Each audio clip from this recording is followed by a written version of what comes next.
Hello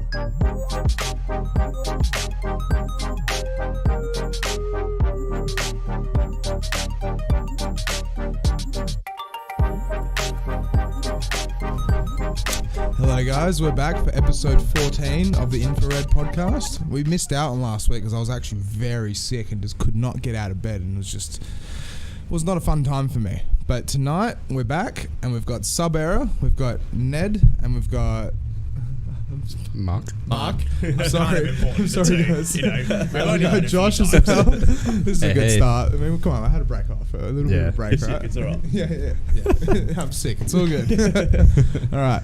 How you doing? So, yeah, how you guys going? It's good to have Josh back, and good to have Thanks, you man. guys as well on the podcast for Sub-Era and everything like that. It's happy to be here. Yeah? Yeah, I've been in a while. Yeah. It's been, when was the last year? Like October or maybe even earlier than It that. was one of the very first ones Yeah. we did. Yeah. It was a while I'm happy to be back. ago. A Yeah. few things have changed now, which is alright. So, Yeah. Everything's looking a lot cooler, Yeah. looking fresh. I like the decorations. I wrote this setup. I like it. It's good. Yeah. Yeah, it's sick. Yeah. Yeah, I dig it. I thought I might as well just go all out because it's just the way to do it, kind of thing. Exactly. But yeah, let's get this show on the road. So, what's Sub-Era? And what do you guys have to do Sub-Era. with Sub-Era? Like, let's get into it. I'll give a bit of like a history, I guess. So like, I started Sub-Era in 2018, like halfway through the year, and it was basically originally designed to kind of be a education kind of platform, online community, that kind of thing. Obviously live streams and stuff that we do and all that, where we like feature DJs and stuff. But yeah, like it was kind of the main point of it really was at the start was to be like an education platform, teach people how to use Ableton, how to produce music, how to DJ, that kind of thing. And also like mixing and editing people's songs, So that kind of like stuff. Everything to do with like music. Yeah. As Pretty much. much. As you could. Yeah, like it was mainly focused around education, like teaching people and mixing, and then we had the live streams and stuff for like content, just to kind of keep it up and Yeah. But a main kind of part of Sub-Era that I wanted to keep in it with from the start was like a community kind of vibe. So with the live streams, like it's always bringing on fresh DJs, all that kind of stuff, like helping people out, putting on tutorials online and stuff like that are free, like because I remember like when I started producing and stuff, and like that was a while ago, but like you couldn't find anything online, and you couldn't like really chat to a lot of people that would want to help. Everyone kind of kept their secrets and stuff, even with DJing as well. So I was kind of sick of that, and I was like, nah, like we need to change up the game. And obviously there's a lot of people doing that as well, but I wanted to kind of do that in my own way. Yeah. Well, it's the right thing to do though, because it's like if what were we gonna say? It's like, because we all DJs here, and we know like it's hard, especially when you first start out, to like get into the scene. Yeah. And with the live stream, just like bringing people on, like people that obviously like don't have a big name. Yeah, exactly. Put them in Bedroom the spotlight DJs. a little bit, just to help them out like as much as we can. Yeah. So people start to be like, oh yeah, that guy, he was. Well, see, that's the exact same reason why I wanted to do this as well. Yeah, It's like, exactly. you know, like unless you know the big names kind of thing, you can't really get into the industry. You can't get work, and you can't make it a full-time thing like It's definitely me. a knowing people type of game. It is. Yeah, It's networking. 100%. And that's what I say to so many people, where it's like, you know, they go and get degrees or this or that. Yeah. At the end of the day, it's just a bit of paper, technically. Yeah. Unless you know the right people to be able to get into the job you want, you're kind of stuffed. Yeah, it's hard, man. The world's it's all just about like that these days. Yeah, Just knowing it's not That's even exactly it. it's not even just music. It's everything. I think It is everything, yeah. But I feel like music's probably one of the hardest in that kind of way. But yeah, Well, it's because it's a dog-eat-dog world, kind of. yeah, Like a lot of people help each other out and stuff like that. Yeah. But there are so many people out there that just have egos and just have the wrong attitude towards it, and you can't help them, unfortunately. It's like, you know, they get their way, and you know they manage to network and get where they want to be. yeah, But they're kind of doing it either in the wrong way, or they're doing it in some sort of way that's just benefiting themselves without just being nice and polite kind of thing. exactly. Without just being a genuine person. So like I did that kind of educational kind of side of it for a decent year. This thing keeps moving, so I'm just trying to hold it. We just tried a different bit of a setup We're good today. You're gonna do me a favour though. Yeah. You're gonna have to. I'm sorry, podcast people. All right. Oh, there we go. Hold that for a second. All right. Island. What's up? So how did you guys get into it though? How do you guys know Josh and stuff? So I met Josh at Levers 2 years ago. Yeah. It was the first time I went down. We were DJing. We weren't just sneaking in. No, yeah, You were at definitely Leavers just having fun. Definitely not the 24-year-olds. So Josh actually got close to my brother Shane for a long time, and like with terms of like production, because he started to produce like house music Sick, and all thanks, that stuff, bro. and Josh was helping him out and teaching much him better. and showing him. And then I found out that he DJs at Brass Monkey, and I was only like a underground sort of DJ for a while, mainly with drum and bass. I really wanted to learn like commercial music because I just got kind of sick of Yeah. same Yeah. old, more or less. So I asked to join him voluntarily for a little while. And well, actually, it was more than a little while. 6 months. Type of thing. Yeah. So he kind of taught me the ropes. Yeah. And I met Josh Through Mark, pretty much. Yeah. And then, because I came along to Brass a Yeah. couple of times, and I met Josh at the Brass Monkey. And Yeah. eventually we started playing back to back together quite often. Yeah. Yeah, And then we all played- just kind of became good friends and stuff, and then went from there. It was funny, Yeah. like we brought up the topic not long ago Yeah. about turning into a label, and we were like, we just brought it up, and then within a few months it happened. Yeah, because Yeah. like, so let me like give some context on why that change happened. I So always thought it was a label. Like, no, well, it was. Kind of I always a had the idea of turning it into a label, like adding that feature to it later down the track. Maybe once I had more of like a following to the brand or whatever. But yeah, it didn't start like that. But as I kept going on, the live streams that we were doing became like increasingly popular and like got really yeah, well, you know they're good pretty and good. Like, yeah and they're a lot of fun. Like the one I Yeah. did with you was a lot of fun. Yeah. Even though it was in the room, your little yeah producing before room. we kind of upgraded and Yeah. started hiring a venue and stuff, and it's kind of funny and so it just kind of picked up a lot in that sense, and I started to notice that like the business side of it was focused a lot more, not just on my end, but like people were paying attention more to the stream and the music side of things, and even just the tips and stuff more than like mixing and education. Yeah. And to be honest, I was kind of getting a bit sick of it because like it wasn't like as to be. So when you're doing it on and off and teaching now and then, you kind of get a bit sick of that kind of thing. So basically I kind of wanted to change it up, get into events, look at label kind of stuff, and then but I didn't really expect to do it like as soon as we did, like as 2020. But me and Mark were talking about like possibly running a sub-era event like later this year, and then obviously became close with Ned as well, and then he hit us up, and it was kind of Ned that kind of almost got it all rolling in a sense at the start, because he was like, we all want to do something, like let's get together and do it. And then and I was like, look, I want to do that stuff, but like I've been wanting to change sub-era into label, like why don't we just get together and like you guys join the team, we'll split it kind of thing, and push it forward and do it properly. And the other thing was like I didn't want to just do it myself because like it's limiting, and you've you only know, got so much free time, right? Like, I got a lot of free time. You really do. I got the most free time. I've seen the video. I probably got as much free time as you, but okay, I see how it is then. but that's a DJ's life. In the day you're free, so Exactly. So I got a lot of free time, but it was just that I definitely think that if you're trying to do something good and proper and get it, go for what am I saying? Like, if you're trying to get something to do it right and let it last and go for a while and succeed and get bigger, you can't just do it by yourself. There's a lot of aspects in things that we're all good at, and we all come together and put it all together and make what it is, really. Because it's basically running a business, and if you try and run a business by yourself, it's really cool. It's good to get everyone's like different point of views as well, and like what might work and what might not, and we kind of just like help each other out. If it's one person, they've just set on a certain view on something, and then it turns out it's not the best view, but if there's all of us,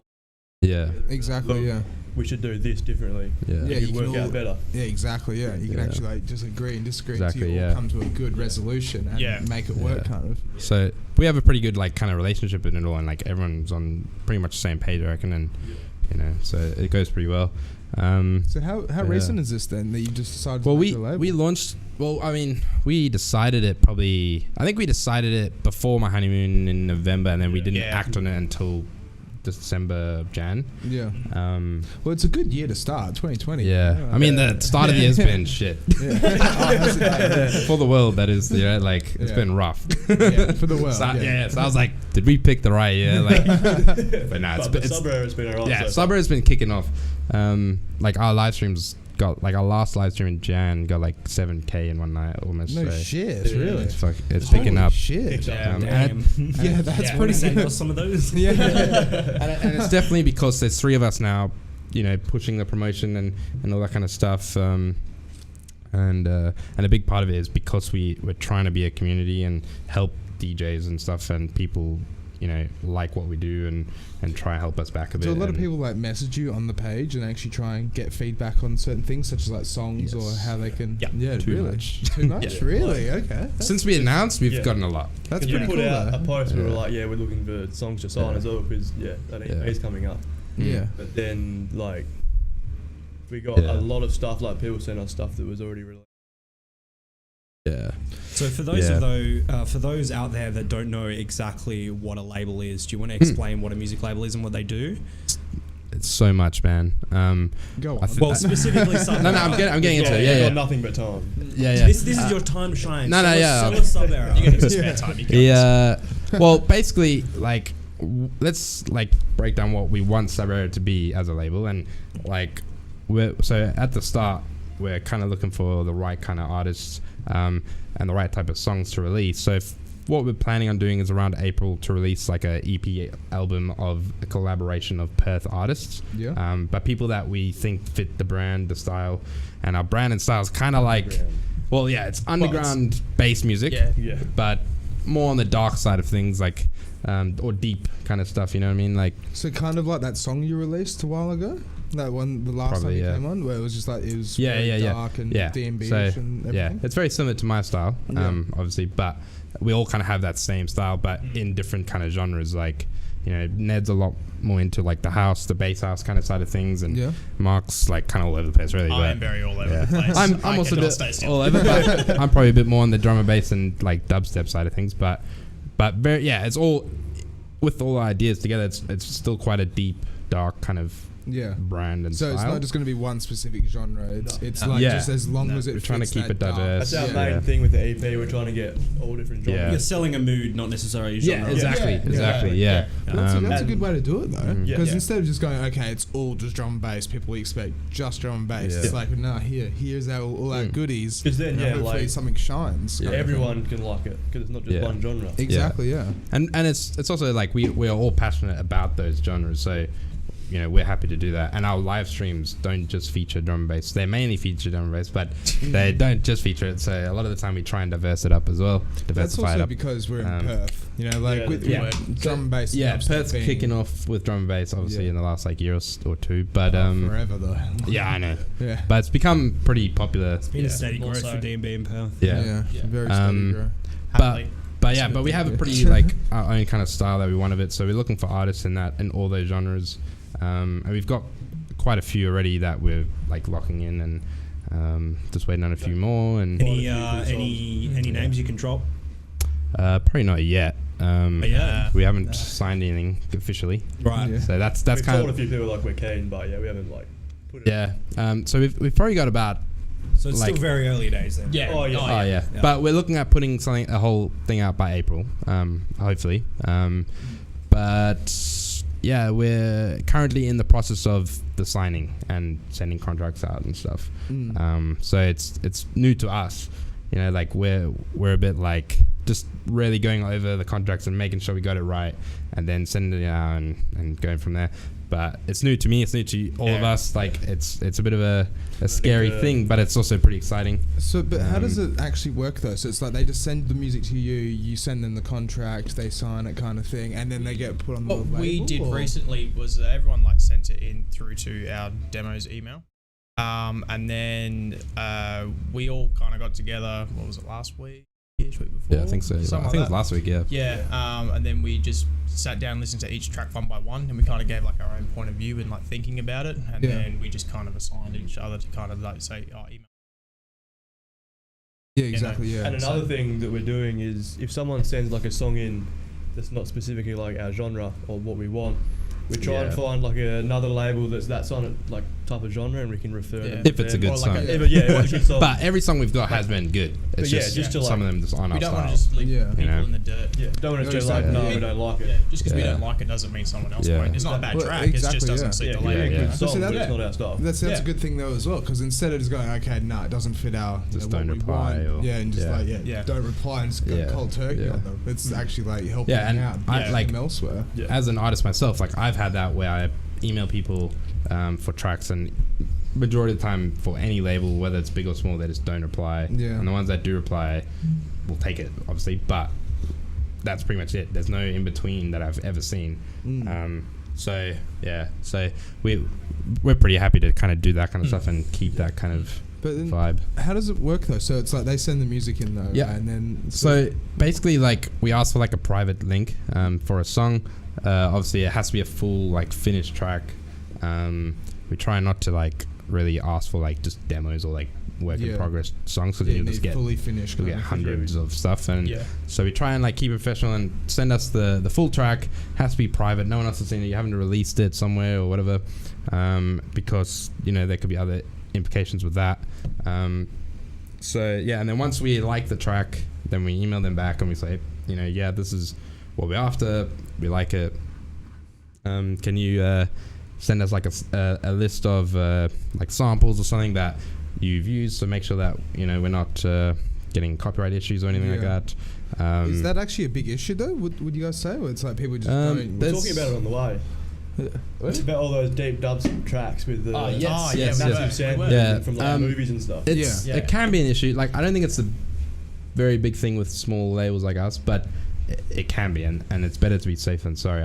We don't want to be 6 months down the track and get sued or something. Exactly. And get shut down or something. So we really want to do it right from the start. And obviously the contracts cover that, where it's like if you do stuff up or you give us a song that's not even yours, or the samples aren't cleared or whatever. But with the samples not being cleared, is that just one of those things you just have to pay royalties kind of? And then it's not that simple. Like you can, like royalty is a big part of it, but basically the way it works is like you buy a sample pack or you buy a sample that you want to use, and then you use it in your track, and then you sell the track. If you have proof of purchase, usually any kind of sample pack comes with a small like receipt, and it'll give you like a small contract that says you can legally sell this royalty free kind of thing. So that's fine, legal, all that. But if you just steal a sample, then the option is the label can, or the person can go to like where that sample's from, or maybe you stole it from a video, and you can approach that video and be like, yo, they took this sample, would we be able to buy the rights for royalty free use or whatever? If you don't do that and you get caught, you get fined and sued and whatever. But that's where the contract kind of comes in play and helps us out a bit, because we don't want to be responsible for someone else's lie. Oh, exactly. You want to try and make sure that you're going clean, just like everything's good and working out kind of. Especially since we're just starting out. Exactly. So then what happens after that though? So once they send the music in, then and like you guys get say yes, and it just gets put on your YouTube channel. We've got a whole bunch of stuff that we want to do. So once the contracts and everything's finalized and it's going on, obviously with this EP it's probably a little bit different, but everything will go to we distribute, promo, everything. All that kind of stuff's on us, so the artist doesn't really have to do anything. And basically we'll go to SoundCloud, Spotify, iTunes, Amazon, all those shops, and we're also going to get it onto Beatport eventually and stuff. Oh really? Okay. But Beatport's an interesting thing, because we've been looking into it, and that's especially for like underground music, that's where you want to be. But it's not as easy as SoundCloud. Nah, because SoundCloud, Spotify, all that. Well, SoundCloud you can just upload yourself. But Spotify, iTunes, easy as anything really. Like you could upload anything as long as it's not just gonna deafen someone, they'll almost upload it. Because you're paying them, so they're like, sure. So you actually have to pay them as well to pay iTunes to upload your music. You don't pay them direct, but there's like a distribution company that you use. There's one that I use called DistroKid, which is like one of the most popular, and they basically, you pay like a yearly fee of like $20 for unlimited songs or whatever. So that's not too bad. It's super cheap. It's good. And then and then the distro kid or whatever will also collect royalties for how many plays you get, how many purchases, all that kind of stuff. Yeah. So it's pretty handy.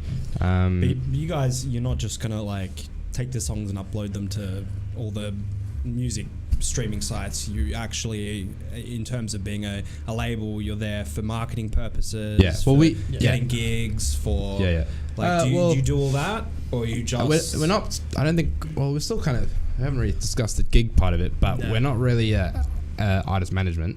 Okay. That's more getting gigs. If we run events, we'll book the artists that are on the album. So we'll probably do that. Songs, we'll get artists that we've signed. Yeah. But mostly it's promo and online sales of music and shows for our brand. Like I wouldn't go out of my way to book an artist for something else because that's more artist management. At the end of the day, it's just helping someone promote their music. Yeah. It's a lot more simple than Rihanna label and that kind of stuff. Like that's like full on kind of stuff where that's publishing, editing, like, you know, PR, marketing, all that kind of stuff involved. Like we're just taking the song, uploading it, hoping it does well, getting the sales, giving them the royalties, and so on. And what's the sort of breakdown for an artist? What are they sort of looking at in return for that service that you're providing? You taking a percentage? You taking a one-time fee? It varies. Like, so usually it sits around 20%.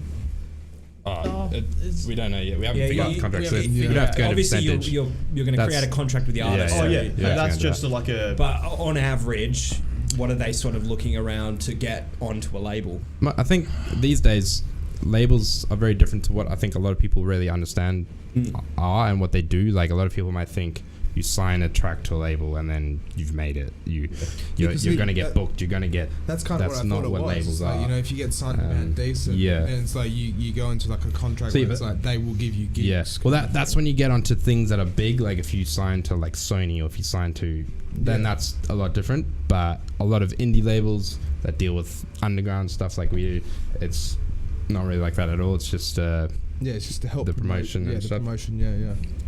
Because that's what a lot of people are lacking though. It's like that, you know, they know how to.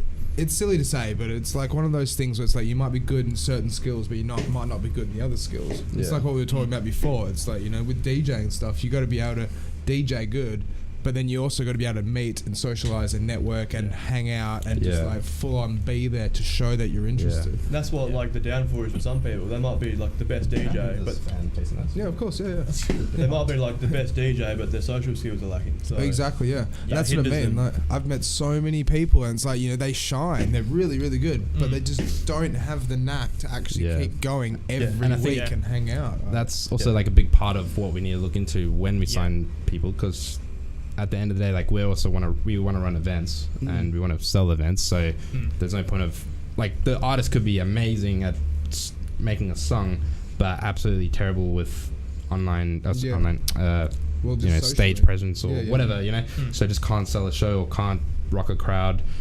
That's gonna like ruin the whole thing. So you really got to be careful, and it can be hard because we're starting out and we're trying to pick the right guys. We don't always know all of them, or because that's one thing I've always told people as well. It's like if you get up in front of like a crowd or on a stage or whatever, and you're going to go DJ, if you're feeling anxious and you're feeling a bit worried or this or that, the crowd's going to feel that. But if you get up there and you just go, nah, fuck it, I'm going to have a great time, I'm going to make sure everyone else is having a good time, and everything usually just runs smooth, kind of thing. You always tend to mess up more when you're under pressure and exactly. Put it on yourself. 100%. If you think you're gonna mess up, you probably will. I'm just gonna share this thing quickly to this group that I was in. To Mitch. No, the stream. Oh, okay. Yeah. What's up? Is there a problem with the stream? No, all good. Someone asked me for the stream link, so I was just sending it to them. Well, but and then like it's a fairly simple process, really. It's, you know, just taking their track and trying to promote them on our side and hope it does well, hope we get sales. Then if we do get sales, then that's where like the cuts come into play and royalties and everything. So but then like would you just be charging like $3 for a track kind of thing, or no well, like, there's so many ways to make money, we still haven't and a lot of people don't know about it, so we don't charge like the artist or anything, or No, we of don't course pay not. them outright either. Yeah. Like I mean, at first, like not an advance or anything like that. Some labels do advances where, Massive labels. mostly big labels where they'll give you like a 100K. sum, and you got to go record an album for that, or that's an advance, but then you got to make that back. You know, Exactly, like, yeah. So Yeah. we're not into that. We're just taking the track on, see how it goes, kind of thing. So how But- can you make money through So labels? there's a lot of ways, like. Pretty much, the harder they work on promoting the songs and the marketing of the songs, they'll make more money. So Yeah. Yeah. In a sense, Essentially, yeah, like I mean, down. That's like the shell of it, but there's a lot of things on the inside that sales is like the biggest one. Who's going to buy the song? So that's why I was mentioning beatports. So beatports very important for an underground label because you don't go to iTunes to buy Skrillex's new track or Yeah. or whatever. Yeah, You a go lot to of people Beatport just- yeah, if you're a exactly, DJ, yeah. that is. Yeah. And most people that will be buying Skrillex's thing are DJs or people who like underground music and go to those kind of sites. So that's where you want to be. But Beatport is very hard to get onto, unlike Spotify, like we were saying. So with Beatport, just to like kind of break it down, they want like a 6-month plan of releases. They want some previous releases to look at. They want to prove your label, all that kind of stuff. Really? So yeah, you got to really be professional and like do all that. So that's why with the album might not be on Beatport, the first one, but after that we're going to try our best to get on. And so they kind of give you like a window to prove yourself and get on. So you just have to like apply, and then they'll actually just go back through your prehistory, and you have to give them all the information and stuff. So But, the label, do you three produce as well? I do. So he does. I used to, like, during high school I produced, and Are I'm you just gonna- getting back into it. You're going to jump back in now? Yeah. What about you, Mark? New Year's I- resolution. Any Yeah. plans to start? I do want to. I've got other life commitments first, though. Right. Kind of take For the viewers who priority. don't know, a long time ago, I used to play basketball with Mark. It was terrible. As a big man, it was terrible. Mate, I was a giant body of flesh. Like, that's all I needed to be. Yeah, that was good. That's times. so random that you guys just know each other from Yeah, that. Yeah, it's such a small world. I didn't quite put my finger on you being a DJ at that point, but I don't No. think I was really either. Neither did Well, I that when I only- first saw him. He's still not DJ. a DJ. He's a bit of a I weird just guy. kind of press play on the Spotify playlist. I only started DJing like a year and a half, almost 2 years ago. So it's been fairly recent. We haven't seen I've each seen a other lot of for ages. photos of you playing at the Brass. Yeah, with Josh, right? Yeah. Yeah. Same thing. Yeah. Yeah. So that's really cool, considering I've been doing it now for like 7 years and got nowhere. Yeah. But I feel like that's It's definitely a who you know thing. yeah, Yep. it's a grind, and I just don't have the like Yeah. Yeah, it's personality Man, for it. I it's a guess. It's big- a tough game, Yeah. man. And it's brutal. Like, you can be fired within, like, Yeah. Well, it's Not not even even a that week's though. notice. It's like I've met so many people in the past. So it's like, they get gigs, they're getting reoccurring things, everything's going great, but then they disappear. Like, they might go to Europe for like a holiday for 2 months, 3 months. They come back, it's all gone. Yeah. It's like what you were saying like what before, happened to your Josh. honeymoon. Like you go your honeymoon, Yeah, man. and it's just like all that shit happens. But Well, there's Nah, it's just like there's Yeah. 10 more people Yeah. to take your position once you go. Yeah, Oh, it's, yeah. and it's probably all over the world, but Perth is so hard because it's so small. Yeah, the and nightlife scene is the nightlife small. is dead. There's some really cool events on, obviously, but it's so tiny And compared just to like struggle. Sydney, for example, at least. Yeah. Even when I went to Sydney, Sydney. Well, Sydney is I went to. after they don't have the lockout laws anymore, but it sort of died after the lockout laws, from what I could tell. It's sort of Melbourne. But I that's mean, now in the- terms of the amount of nightlife clubs that centre. are there and the amount of events on every night and weekend compared to Perth, just because it's so much bigger. The Yeah. city in Perth is this one area, but Sydney is the whole thing. Will you be surprised how big Perth actually is? Yeah. I feel Well, I like I live say here, this. I know how big it is. But my point is, I come from Cape Town, South Africa, so I know the size of that city compared to Perth, and Perth's tiny. Yeah. I just recently, for the honeymoon, went to Singapore, and I was flipping like mind blown by how big that place is. And every inch from coast to coast is Perth city centre. And that whole way. Everything is open. Like, Everything's open 24/7. There's a club everywhere, like work galore for DJs. What I found and hilarious stuff, is that until I think it was like 2004 or something, Japan had banned dancing in public. Yeah, we were talking You couldn't about dance in this. public. Yeah, it was Never so heard about Yeah, I agree with that. For some people. And so they didn't have Never seen nightclubs this guy until dance? 2004. You weren't allowed to dance in public because apparently, nightclub? well, at all in Well, public, Is that Why? public though? in a public nightclub? space, whether that be in a nightclub, even a if you're bar, like- on the street. You can't just do like a little. Is that group legit? and be like, Well, it's probably one of those laws that the police aren't really going to enforce. oh yeah. Yeah. But it kind of puts a damper on like nightclubs and bars. Okay, Yeah. but like, But- what I want to know, what's the fine for dancing? Yeah. I was- That's what I I'm want. not $1,000. so sure. That's US. That's kind of weird though, because Two walking demerits. is that current? Is that current or is it? Give it Oh, here, they chop it up. they got rid of it in 2004.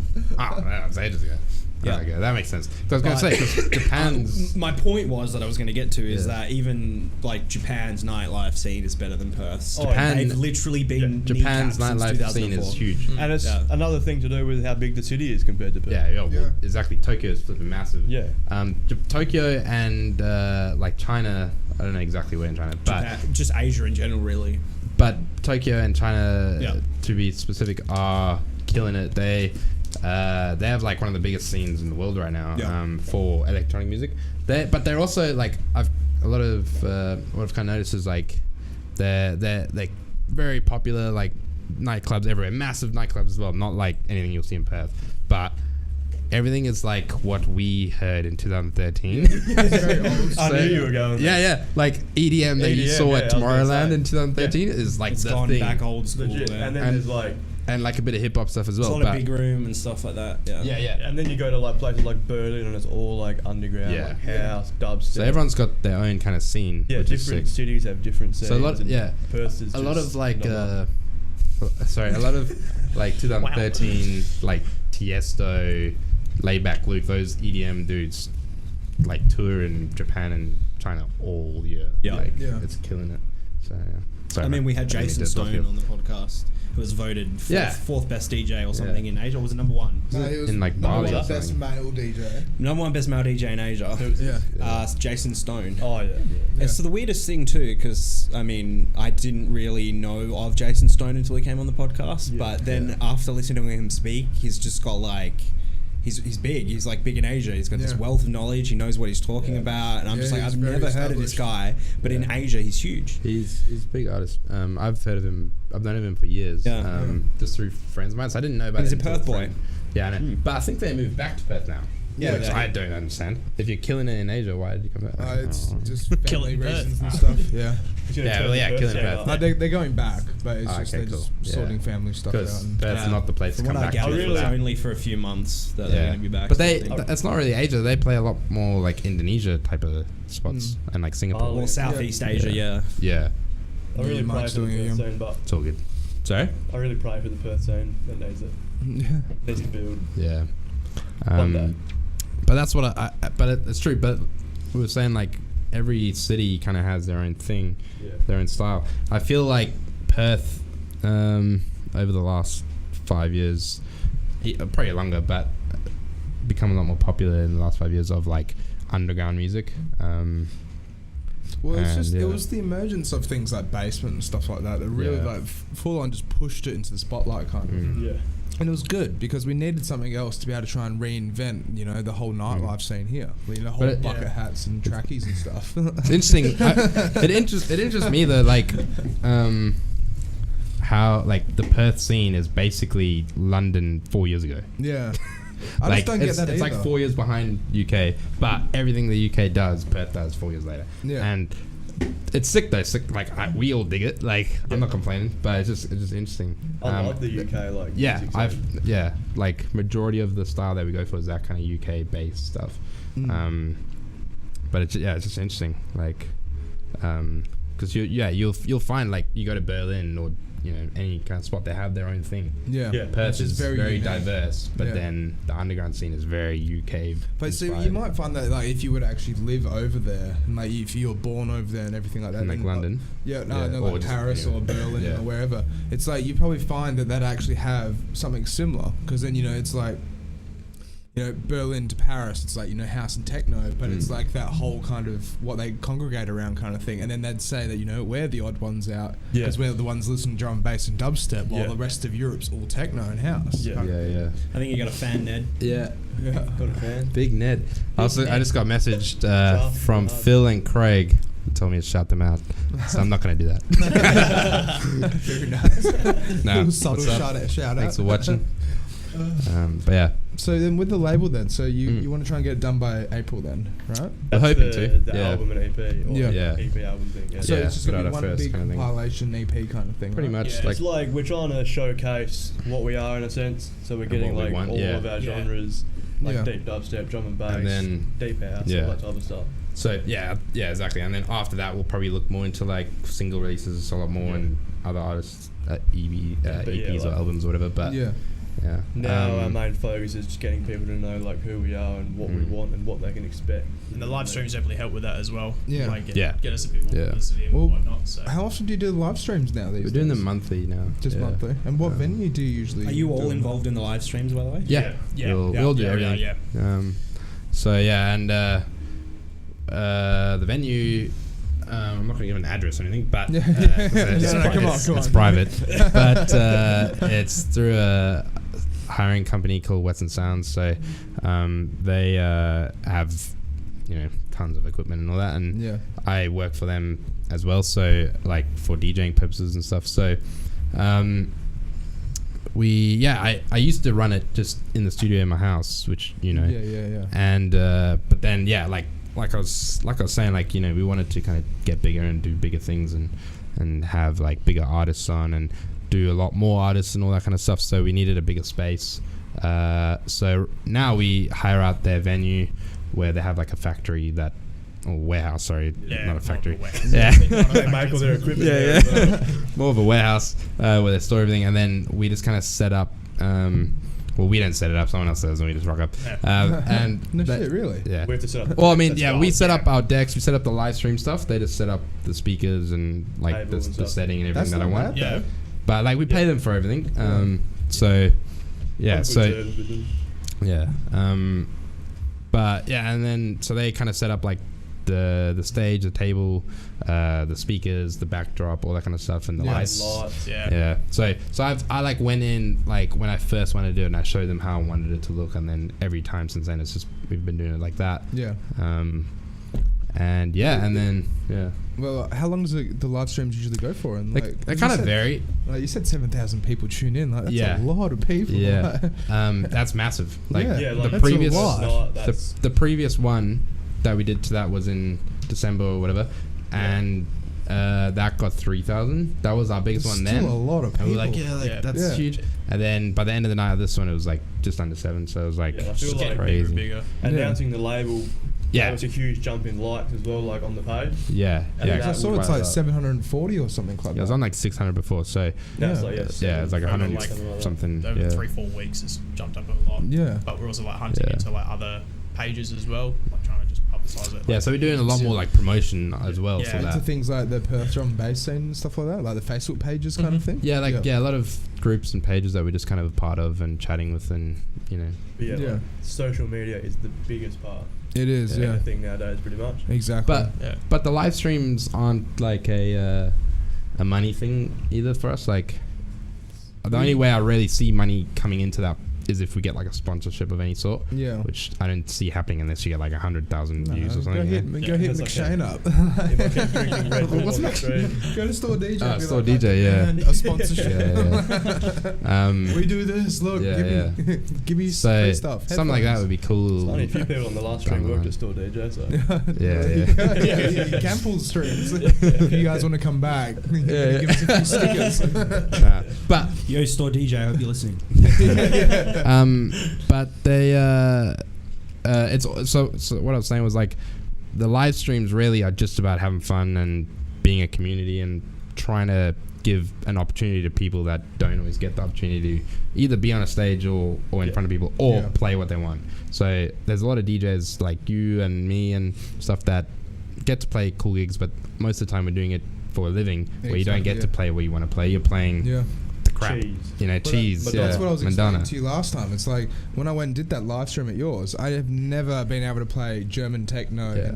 and French disco and German techno out and about Yeah, yeah. before, and then I actually got to play it at your live stream. Yeah, Good, yeah. hey? Yeah. Like, Yeah. good time. Yeah. Even though there's like not many people there, you can just have fun. Exactly. There's Yeah. still people Yeah. there. Everyone Yeah. gets along. So Yeah. Yeah, and that's the whole kind of point of it is you get to network, you get to hang out with DJs, have fun, drink. We got like, so now what we're doing compared to the last time you were there, like we have like on the side we have obviously free drinks for everyone, but quite a few people come now and hang out, and we have a little Xbox set up and a Switch, and we all play games. And Really? people Yeah, aren't DJing. So it's just thumping So- music and then just people playing. Yeah. You get to get- So we're having, But is that Yeah, within the Josh. camera Yeah, as well? Josh So you no, can no, actually you sit? can't see it. Okay. So we're basically having Unless a you do it in the- party like once a month, but Yeah. under like 20 people. You know. But that's So, good though, yeah. because you don't need too many people. No. That was going to turn into a boiler room kind Yeah, of thing. and that, like, well, boiler room would be sick. so It would be. we're looking at doing stuff like that, like later down the track, where our first event we'll probably look at boiler room type of style things. Yeah. But Because they just that's later. work. Like with boiler room, it's just like, even not like, you know, the House of Vans or anything like that they've got over in France and stuff. But just having like the little ones like in the lab in LA and stuff like Yeah. that, where it's like small little kind of like the DJ booths in the corner and everyone's just hanging out. Seen that Yeah. one they did on the subway in New York or something like that? In the subway in New It's York. sick. I They don't, were think, a I don't think train. that was legal. Yeah, I don't know. That but was it in the happened, UK, I think. Probably. It happened, and they were on a subway, and the DJs were at the front, and then there was just people like in the train behind them, and it was sick. I'm pretty sure that was illegal. It was with it was a drum and bass one. No, it was house. Oh. There was a drum and bass. There was a one drum as one well. with Yeah. Harry Shotter, And and he got like very popular because of that, but it was very illegal. But In the it UK. happened, and it went off. Yeah, we don't condone it, but it's cool. Don't do it. Maybe not here, but it's all right. Yeah.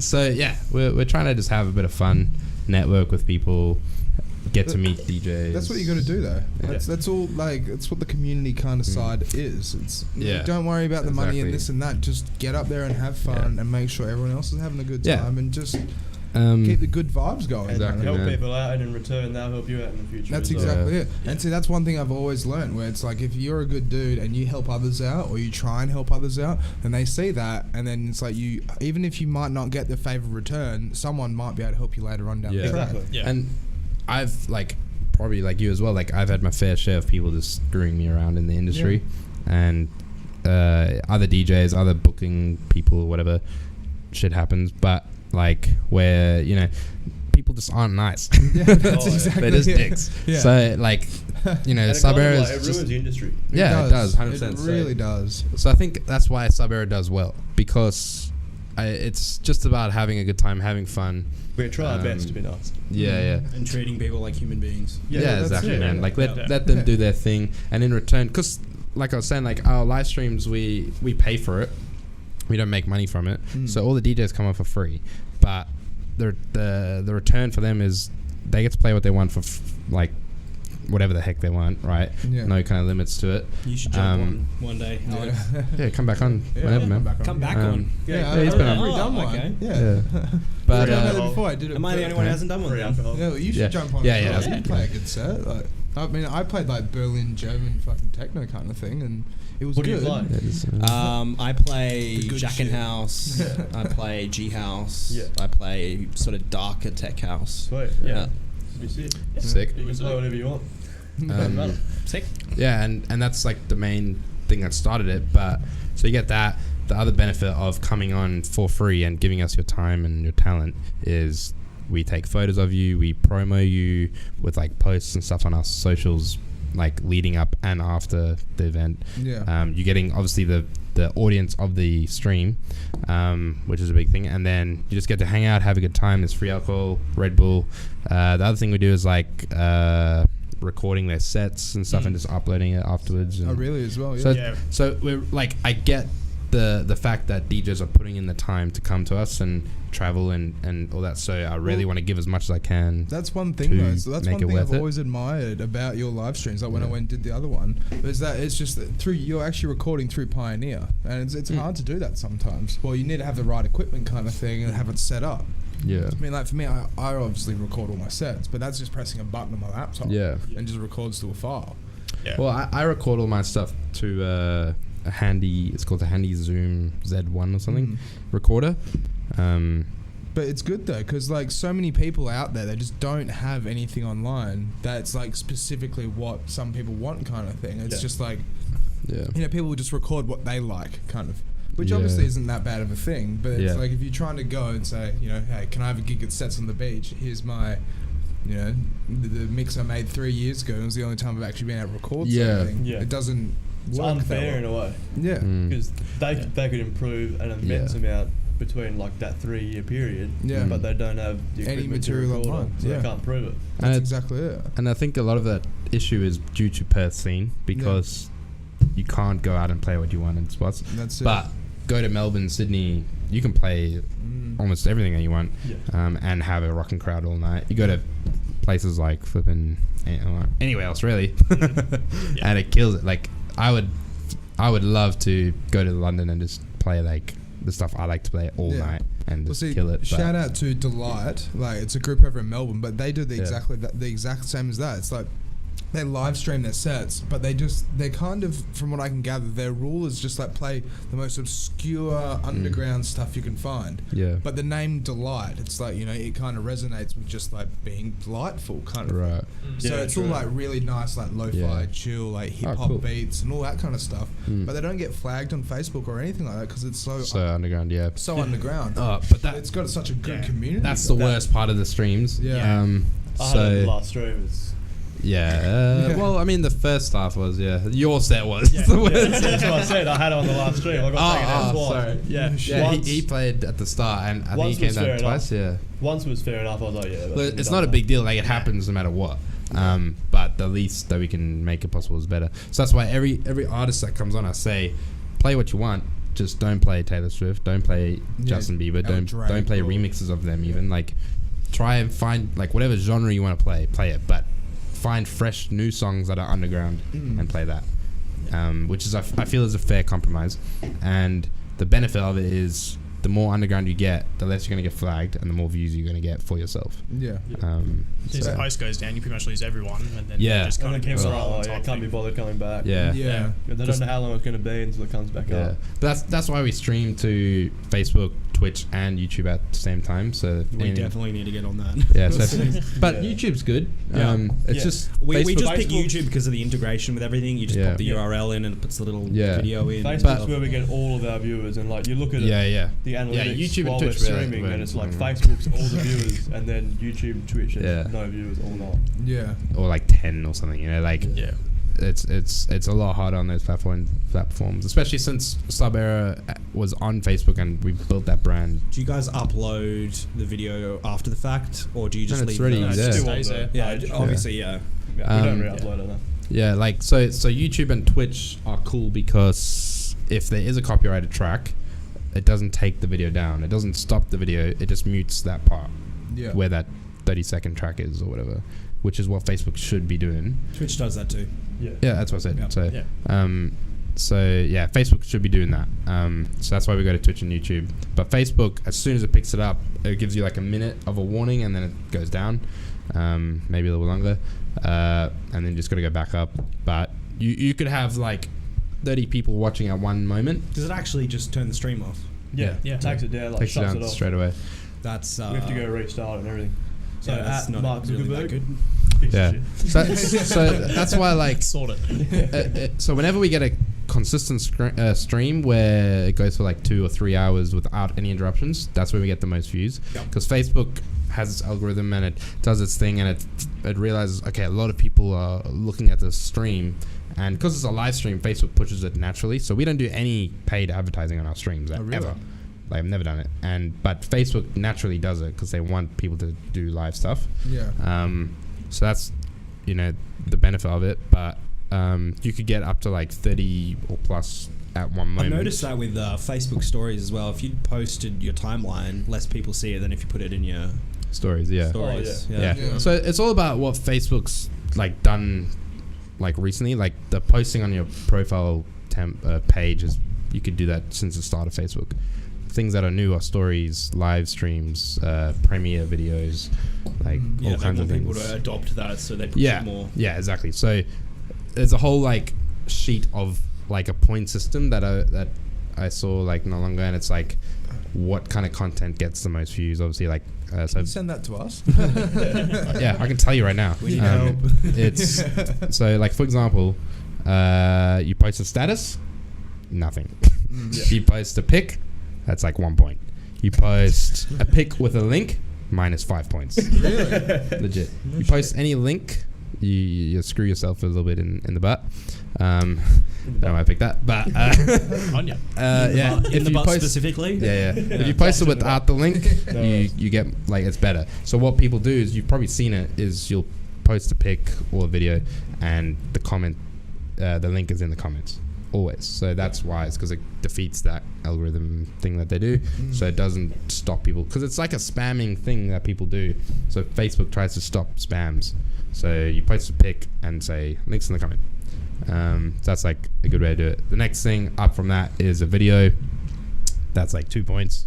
Same thing with the link. The next thing is a premiere video, which is a live video, but it's a pre-recorded video that it's watching it live as it gets released. Yeah. And it'll count down as a premiere as well. Yeah. People can see that. And it's basically a live video, but it's pre-made. But the top of the top is live videos.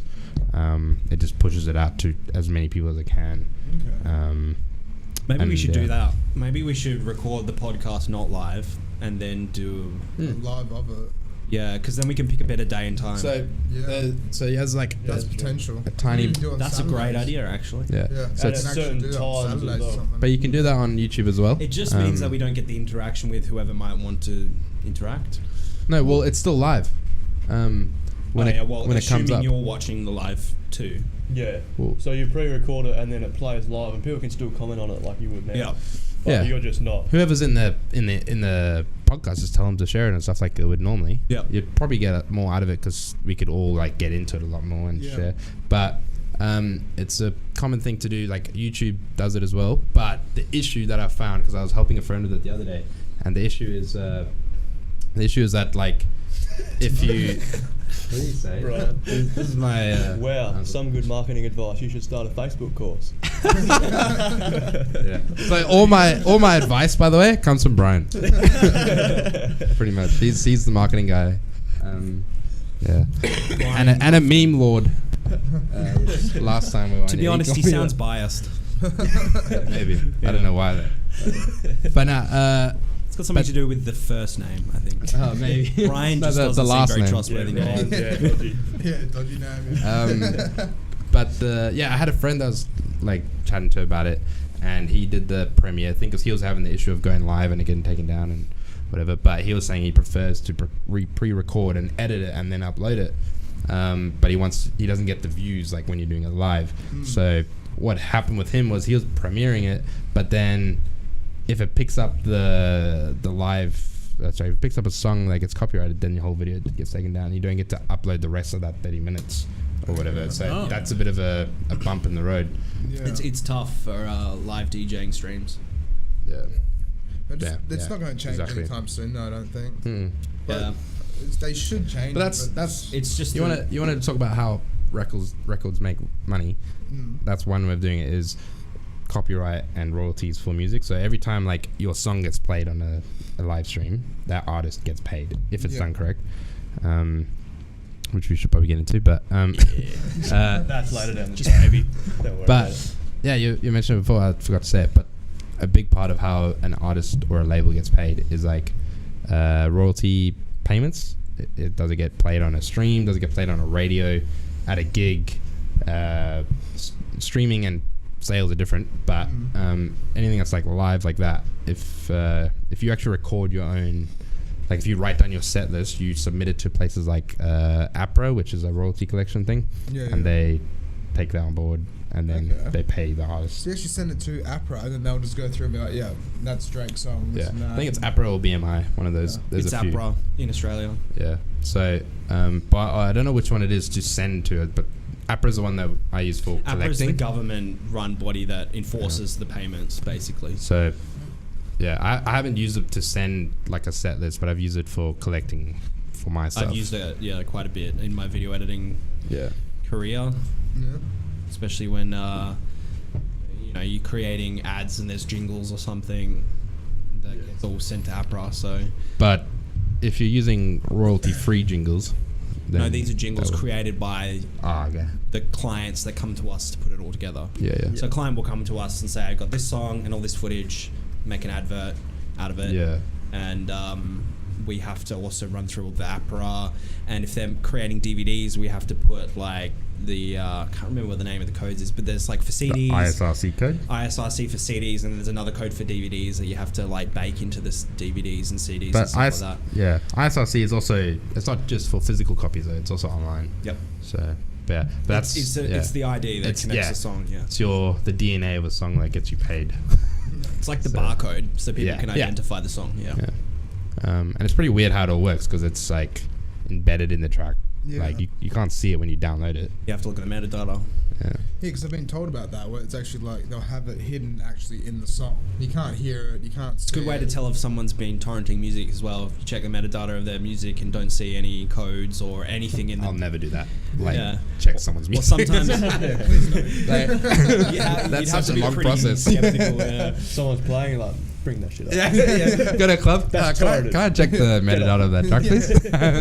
I got my laptop right here. Subject to USB, please. But that's why when you go to clubs, you don't get in trouble if you play songs, because every club has to pay a license fee to play music. If they didn't, you as a DJ would have to pay that, which is a lot. So yeah. So that's where it is quite lucky though, because it's just you can kind of get away with it, and then obviously it's not. Yeah. It's not a good thing because it is a good thing for the DJ, but it's like for the others that aren't actually buying their music, it's one of those. Yeah. The hell's that? I think that's you. Oh my god. Oh It's my time to- god. I literally turned my phone to silent and still. Time to wake up. Yeah. Alright. 8 o'clock something. But yeah. Yeah. So man. we were talking about your roles in Sub Era. Yeah. So Mark and Nat, what responsibilities have you taken up in Sub Era? At the moment, I've been mostly focusing on like the emails side. Yep. Just like looking at songs and like responding to the people and like all that sort of stuff. Yeah. Yeah. So what's the process when you find a song that you like?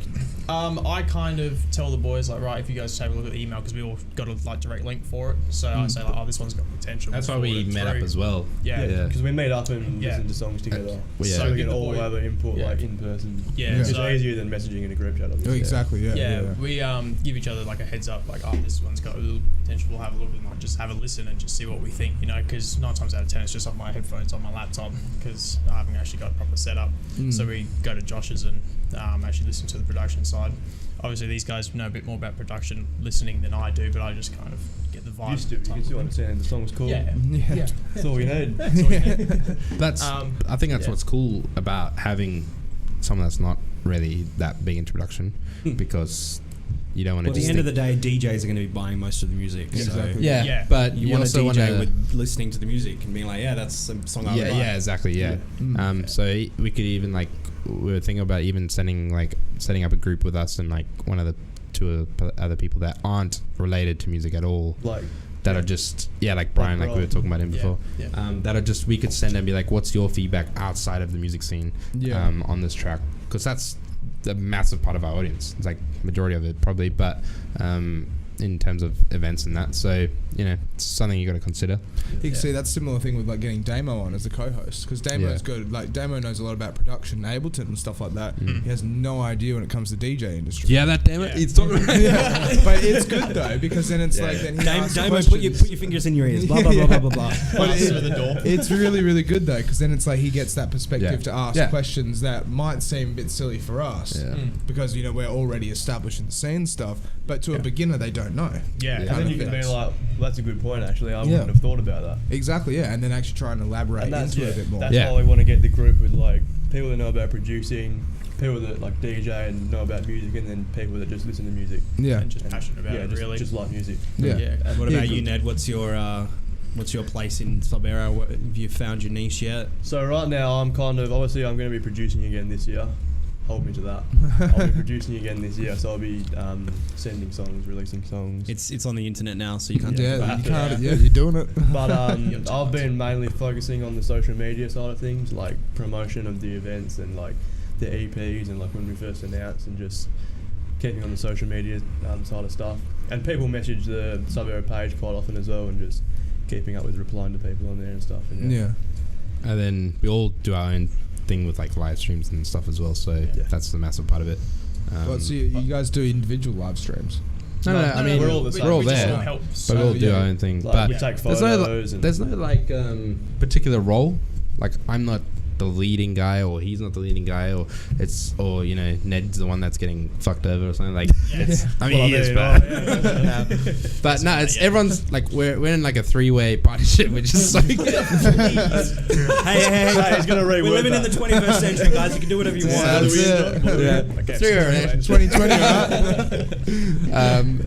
We how do I say this? We have our own We've got roles. an agreement. You just Yeah. did. Within each other. A legal agreement as well. Can't get out of it now, boys. But no, we all basically share the responsibility. Is what I'm trying to say. Yeah. It just comes down to whoever's free that day to do that task. Yeah. I'm always free. Ned's like majority always free, and Mark's never free. I'm always working. Always working. But- Always working. But it he helps a works. lot with like the other side of things, like the events or live streams and stuff when he's free and stuff. So Yeah. we all just do our own thing. We basically have like a list that we want to achieve for every month, and it's just we can all try and chip away at it. If you can do it, sick. If you can't, just let us know and I'll do Yeah. it, or Ned will do it, or Mark will do it. So it's just whatever. And That's we've got just like teamwork. we've got a Google document as well with all our like Yeah. objectives on it, Yeah. and whoever gets around to it first gets Yeah. around to it pretty much. We also just dot on their like idea and like pointers and stuff. Yeah, I was like just what about to ask might about that. work and all that sort of Yeah. stuff. So like, just say, oh, look at Google. I put down a few things instead of spamming our Yeah, little exactly. Facebook group chat. You see Yeah. how it goes. Like today, you guys were talking, and I got from work, and I had like 84. Yeah. I was like, I get like that, and I'm just like, yeah, I can't be bothered reading it. Yeah, that's exactly it. Recap, Yeah. please. It's always like that with group chat. So. Oh, Yeah. so Yeah. But with the Google Doc, it's good because, like you say, you just put ideas up and then you can go back through and edit it or be And it's like, all like this could dot work, pointed, or- easy to get through. Yeah, and it's all just Colour structured coded. well and Actually color coded as well. Yeah, real. Yeah. We're pretty professional. yeah, that's good. Yeah, Colours well, I help. think, like, I know it's a business, so obviously you got to be professional and organized, but it's also, like, it's a music thing as well, so, like, a lot of people don't expect us to be organized and professional and stuff, and, like, a lot of guys that, like, come on our stream are like, this is crazy organized and stuff, I'm like, well, it has to be because I need it to work. Yeah, Otherwise, that's exactly it wouldn't it. work as well. Yeah, Yeah, it's like, Where I'm trying to get the podcast here is sort of like a set and Yeah. forget sort of thing. I want to walk in, I want to plug everything in, and I want it to just work, but that's not the way it works. Never. dude, there's, Nah, yeah, it's never like, going to be that simple. Yeah. Sorry, bro. there's Yeah, that's there's so exactly much it. that goes behind the scenes of just even just talking and networking to people. That's one of the biggest parts behind the scenes of Sub-Era. You know, like there's so many elements that make it work. Yeah. How long has it been running for though? Like you've been doing it for a long time. Almost now. 2 years. So April Yeah. will be 2 years. Yeah. Which Because I It's a remember good date last to time I release got the you EP. on, I thought it was Yeah. but it's only Plug, two. plug, plug. Yeah. but yeah. Yeah. So yeah, it's been a little while. But it's been cool. Like you know, I'm very happy with it, and like it's going well. And excited about what 2020 kind of holds. We've got And, yeah. big aspirations. Yeah. But that's what you have to have. Yeah. That like you have to Yeah. have goals, and you have to be able to try and set something And- that's almost Yeah. achievable, but it is. Yeah. You know. Yeah. But it's Hopefully, you can big. get there, Mm. kind of Yeah. thing. And I feel like everything that we do, every live stream, every whatever the thing is, it's like pushing us a little bit more towards But what we're looking for. We and- always want to do stuff that's doable. Yeah. We don't want to like go out and run a first event that's going to be like a festival. Yeah. like fire. Yeah, like fire Yeah, festival. do a Festival. vibe festival. Yeah. Or You could Drip- definitely do that. Drip World. Trip. Yeah, that was the one that happened in Perth. Really? Fire festival in Perth, but like now Never heard of it. Happened like happened last like year. Really? happened like a month ago or something. No where They had like heaps of big names like Migos and all those type of people coming for Yeah. this Drip World Festival, and then Did the artists all pull out the last minute? well, I just think it was I don't never know going what to it happen was. in the first place, and they just took a lot of Everyone- money. yeah. But they got their money back. I think. you know what happened with Fire Festival? Like Yeah. the story? It's the same thing. but no Except one got their on money a smaller back. level. Yeah, People did get their money, didn't not for didn't Fire Festival, no. Oh yeah, Drip World, yeah. they got No, their Drip money World back. did, yeah. Yeah, Fire Yeah. Festival's a They, completely I, different thing. I don't know what happened there. I don't actually know the whole story, but I just know that they fucked up. But I And- mean, like Fire Festival would be pretty sick if it happened. Yeah, 100%. But you got to make sure you got the money. But yeah, for it was it. never like. gonna I watched the, happen. the Yeah. documentary about it. I don't know if you've seen it. Yeah, I've seen it's it, sick. yeah. And It's fucked, it right? Yeah. looked like it's dodgy as hell, but it could have worked. It just they made it the deadline too soon. Oh, And yeah. they If put they it on just an if they just island put with- it like a year later, plan it out a bit more, they would have worked. Yeah, could have. Yeah. But Change the island though, 100%. Because they were like trying to throw in how much money they were within like a space of a couple months. Yeah. Yeah. I think they put like 30 million into it or something. Yeah, well, it's all from bloody foreign investors and Yeah. stuff. Because that's the thing. It's like the guy that actually ran it though. Like, how much can you trust a guy that makes a middleman credit card? Yeah. Like, you can't trust a dude like that. Like, it's like every transaction, you get a black card, but we take 2% off every transaction. Yeah. And that's in my pocket. He Like, made that business, right? Yeah. Yeah. Yeah, it's just He's it's something you dodging can't. And then Like- for the actual fire festival, we had a card as well. Yeah, exactly, You had to put yeah. money And- on it before the festival so you could buy a drink. Yeah. Like what? Yeah. And then you got like Ja Rule, who was a part of that. It's pretty as well. normal though. All the very large festivals do that. What's Yeah.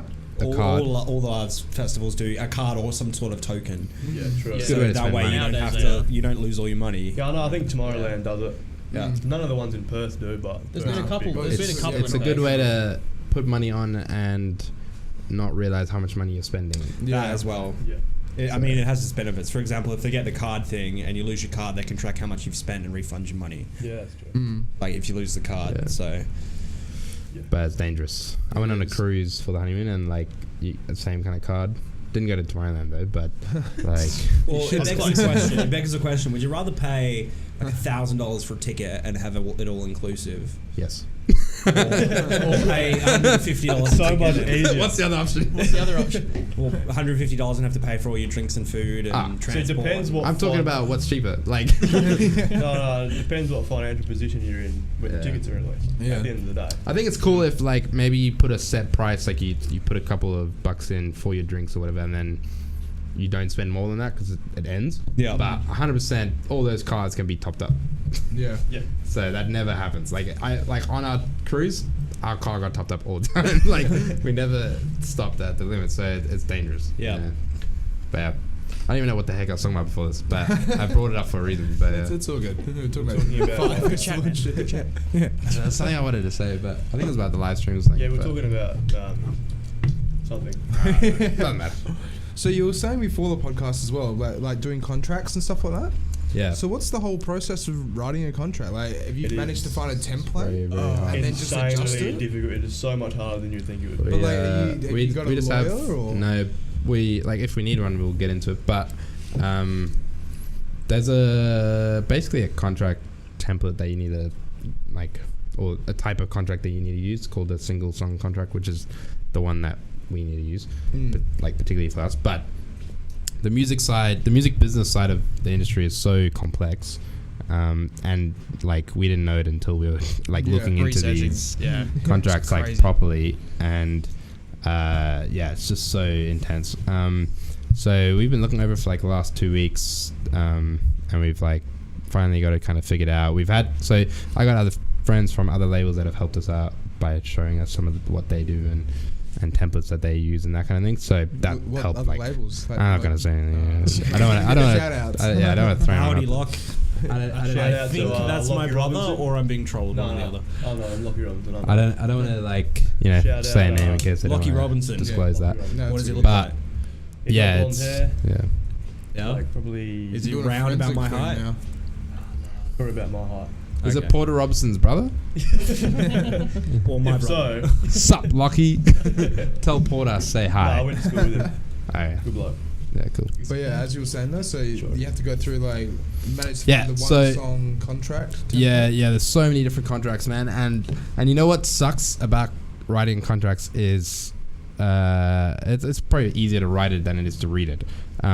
But Yeah, that's the sentences go like this. Like, for example, it'll be like, this is a legally binding agreement between party A and party B, determining the factor of where and after, year and there, and like all these things with commas all over the place that you're just like, what? Like, what did I just read? It's so annoying.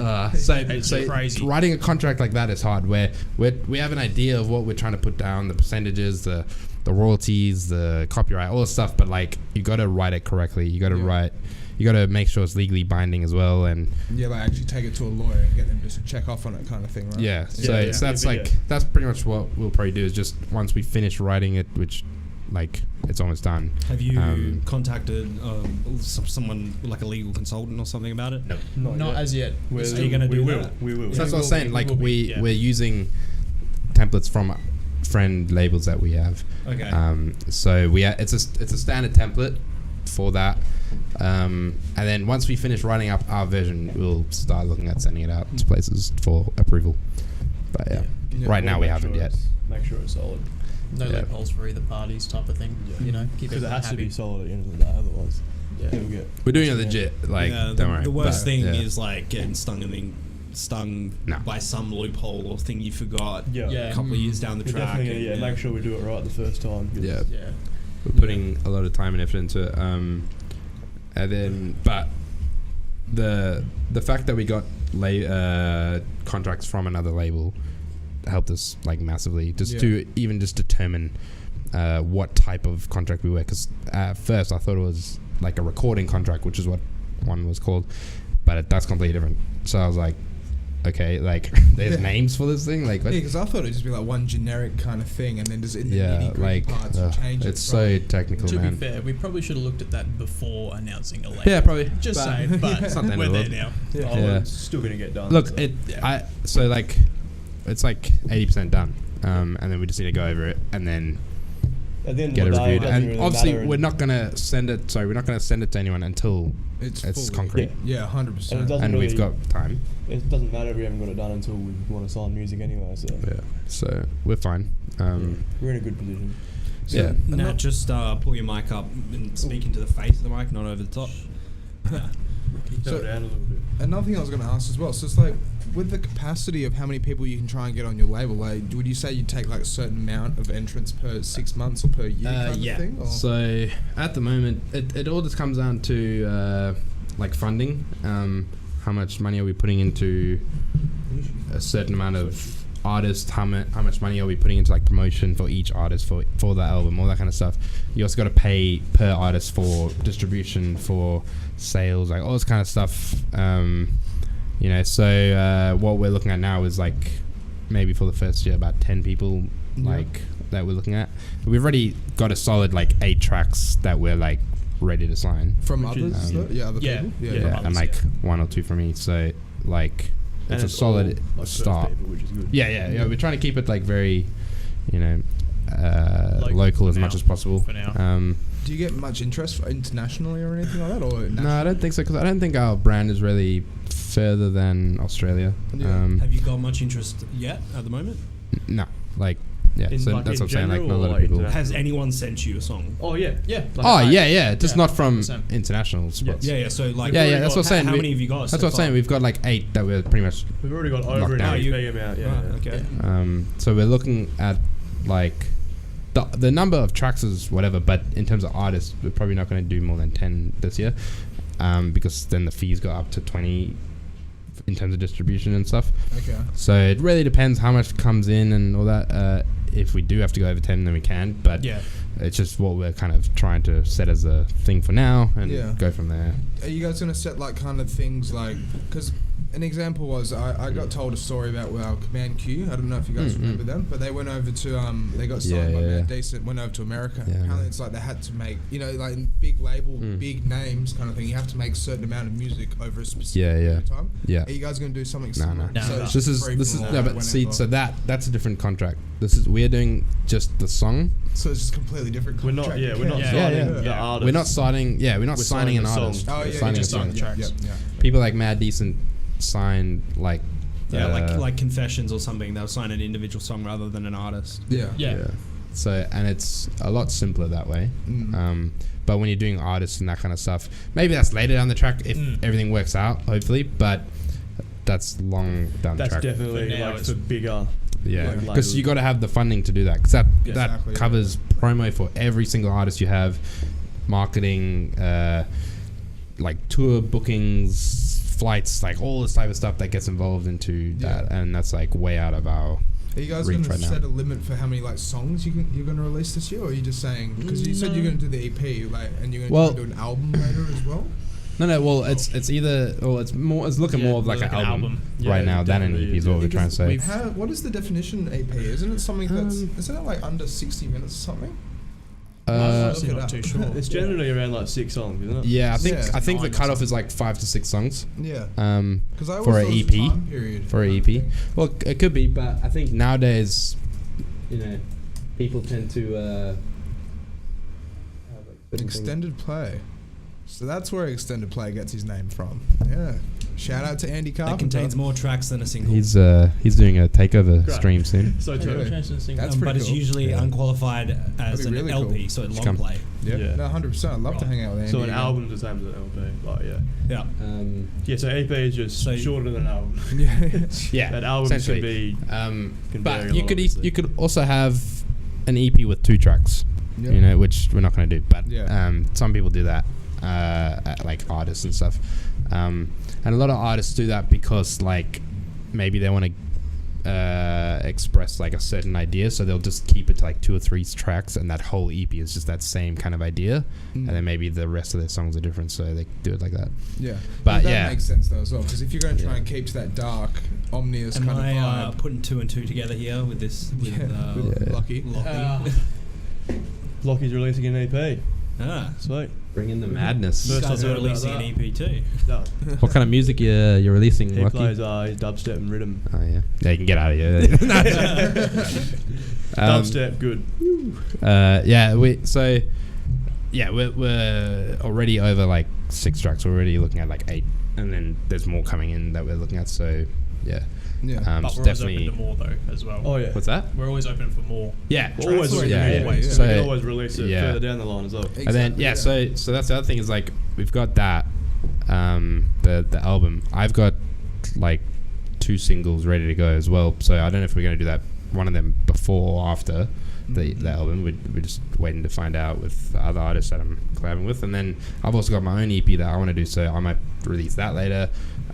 So you know, there's a whole bunch of stuff, but we gotta also with Beatport we gotta plan this stuff out officially to get that stuff. So we're gonna have to keep releasing stuff like every 6 months, or not every 6 months, but a lot of stuff over 6 months Consistency constantly is key. in order to Yeah. keep this up and and all that. Yeah. Well, what would you guys say is like long-term plan for all of this? Like, where would you guys want to see the sub-era kind of community within, like, 2 years, 3 years, or something? I So I really don't know, to be honest with you. It just kind of like We're kind of going with the flow right now, but I kind of want to be like. but we have a plan for the year. Yeah. So, and like one of the biggest like piece of advice I got from other like music labels is you plan for like 2-3 years and your plans change every 6 months. Yeah, exactly. And so I've planned for a year, and then we have like visions and stuff that we want to achieve after that, but we'll just have to see how it goes. Obviously it's hard, like, because we've just started, so. Yeah, Exactly, so it's really yeah. hard to you don't know the figure direction. it out. Yeah. But I want But to, we got a lot of ambitions and we got a lot of plans. We just hope it works. Yeah, like I said, we've got big ambitions, but Yeah. if it goes well or not. Good question by Lockie there. How do I join the sub-era community? Well, there you guys go. You like Check and us subscribe. out on Facebook Like and subscribe. at sub-era. Hit us up with a message, I think is what he Yeah, said. hit us up, and we might be able to sort something out. Yeah. Yeah. I mean, there's a few ways. Like, I mean, we have an online community, which is Just you know, for talks. chatting and Yeah. any kind of production, DJ advice or whatever that's there. If you want to message us about something, you can. If you ever get into making our type of music, Yeah, hit then us up, just send it us through. to our demo submission. What would you describe what you're looking for? underground, like bass Well, music. yeah. Underground like- bass music. So like we look for So like- dubstep, like Lockie makes dubstep, Yeah. like rhythm, but we're looking for more like deep dubstep. Yeah. You know, like, really Yeah, like not, underground. yeah. Yeah, like not dubstep, quite. but not essentially rhythm. Wait, Yeah. what? Sorry? I said like dubstep, but not rhythm. Yeah. Like Yeah. just The noise. fun Yeah, dubstep. exactly. Kinda I'm like, a fan you of know, no rhythm yeah, at yeah. You all. know, like Zomboy and stuff like that. Yeah, where it's yeah. like still like musical. Yeah, still got But- something to it. but- Yeah, Taking just shots noise. of rhythm, yeah. shit. But with everything that we're looking for, right? With sub era, so bass era in a sense, so it's like bass music, but it's typically rather like we're really into dark, deep kind of music. Not evil, just dark and deep. Yeah. You know, very underground. I've been experiencing all sorts. I don't know if this guy is joking with you or if this is legit. He's being He's legit. He's All being right, legit. all right. Yeah, well, No, he's that's- actually producer, DJ. If you have any songs, man, just send it to our submission Yeah. email or Sub-era message us on at gmail.com. yeah, or but, message us on The page. Infra-Red podcast wants a 5% cut for. We'll pay to your monopoly money. There's a lot of publishing rights issues that we got to go through. Yeah, We shouted some Give me a beers second. I'm out. gonna have to fix this mic again. Yeah. Yeah, what? Tightening that. I'm sorry. These you're gonna have to do this holding thing. Oh yeah. Holding thing again. One thing I wanted to say about our visions for the future before is I hope that we're still like, well, not a hope. We want to be still like very community based, Yeah. and helping out the community. You know Well, what I mean? that's Like even if we Especially make the new it ones like, as well. even if we make it big, we still want to like help the community, Well, that's what like and that because that's what ruins the industry. it is. Like when you kind of like branch off from being like not like being community based or just helping others, and then you start looking out for yourself. Then Yeah. it's like it I just, think it just keeps falling. it's just not the right thing. And lucky, yeah, just send it like- through. Something even. Yeah, Just quickly, but send it later. through whenever. Not Like, leaving you hanging. did you guys ever hear how Mad Decent actually started at all? No. No, it So didn't. Mad, party. yeah, it was block parties. Yeah. So what Right. would happen is Diplo, right? But way back in the day with MIA. Decent. What's the name? Afrojack. No. No. All I heard was Af. No. I don't know the guy you're Mad talking Decent's about. Diplo. What's Steve Aoki then? His is Thanks, man. Dim Mac. That's Yeah, right. Dim Mac. Dim Max. So what ended up happening was man. Diplo, right? Basically, it was I think it's in Philadelphia, right? But Yeah. back in the day, what ended up happening was so dumb. But the American government decided This to, is Nalbeck. the American government decided to buy heaps and heaps of just make heaps and thing, like, heaps of legit houses. Rip. Because they thought if they were to actually hold it. build all these different housing blocks, people would move into them and help populate the area, kind of thing. Problem is that since they built all this, the prices dropped. All the places were kind of shitty, Yeah. and no one actually moved into the areas. Yeah. So there were streets where there would be 2 or 3 families on these streets, right, and all these empty vacant houses. So what would happen is Diplo and MIA and all the other crew that he had Because with this him. before Diplo was big. Yeah, this is like the beginning Yeah, of yeah. the beginning kind of thing. That's why he throws an event every year called Yeah. block parties. Yeah. Because it's it reminisces on how he got into it. But the block party wasn't started by him. Was it? The name block party was created by Grandmaster Flash. Really? Yeah. No shit. Okay. I Back- feel like back that's a when- made up name. Yeah, No. What? Grandmaster Do you know Flash, who he haven't is? heard of him? No. How can you know who Dude, Grandma? What? Nah. If okay, What? Look him up. no Yeah, offense. legit. Yeah, yeah. Legit. He's He is the DMC reason why you can DJ. Yeah, he's He like invented- DMC Thanks, master. bro. He invented the Q button. He invented scratching. Yeah. He invented slip mats on scratching. He invented tempo faders. Yeah. Everything The that whole revolves shebang. around DJing is because of him. Yeah. But the more he- you know.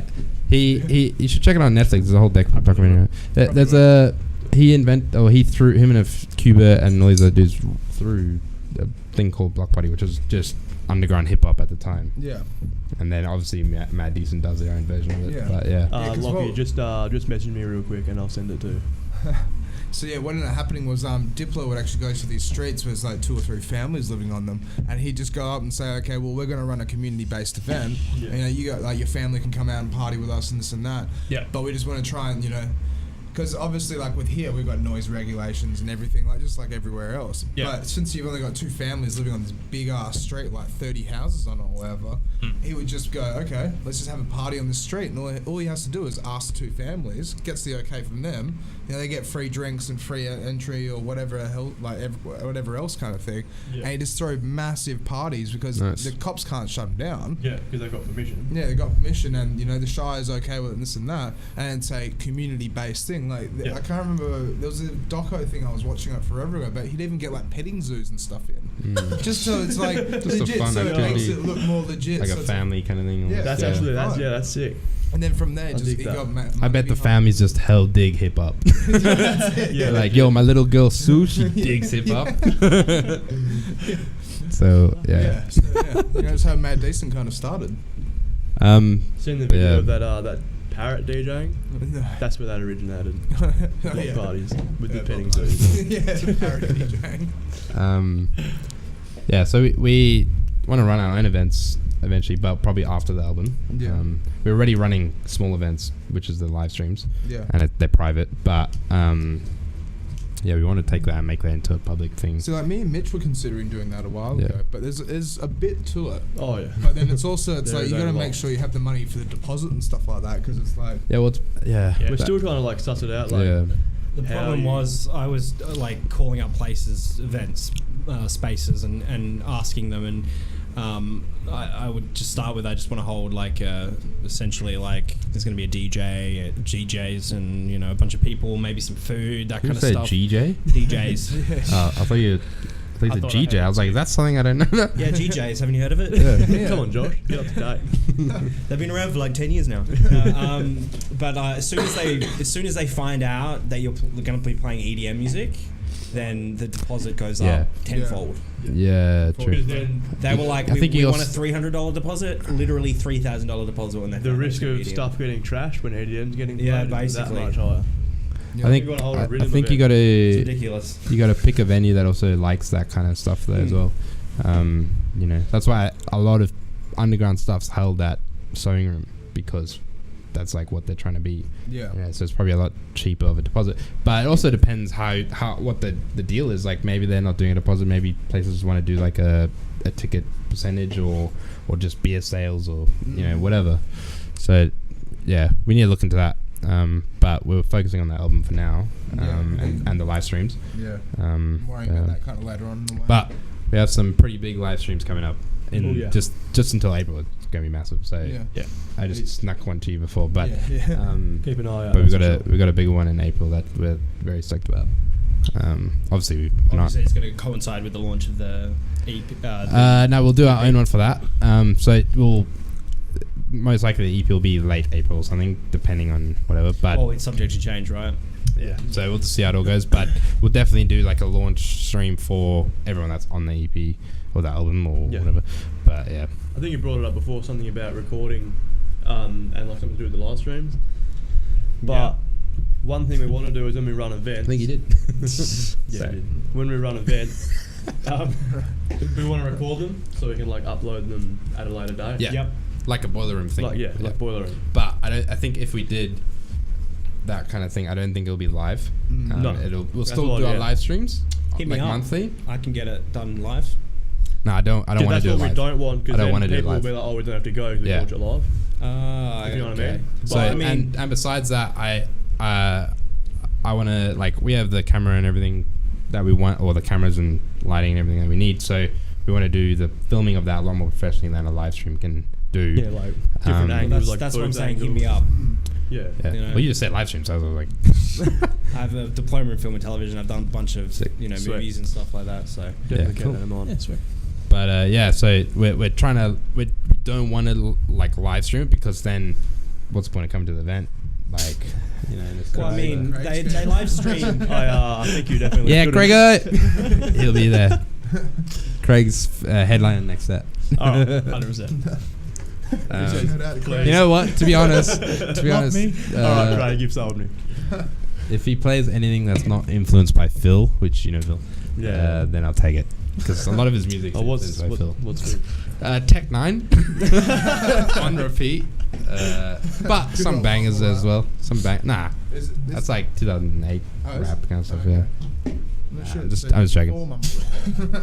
But yeah, we don't want to do like a live thing on that sense, because we're still going to run the live streams like monthly, but the events will be a public or a ticketed event, but recorded for later, like a boiler room setting where you can see everyone as well. It could work out really, really well, because it's just like, Hopefully. because I wanted to do it a while ago. Like you probably remember me trying to get it going at Defectors Bar, which is at Crumpy's. Like I wanted to do a boiler room kind of thing as well. Yeah. People bring their own DJ equipment. It was going to be called Community Sundays, and the whole idea was just literally like it's a community-based thing. So there's, no one gets paid. It's all just kind of free in a way. But if you want to bring your own equipment and come set up, and then teach people how to DJ or this or that or whatever, like you can actually like segment throughout the day to try and actually just make it so like if you're a newcomer, you can come meet people who are already established and this and that.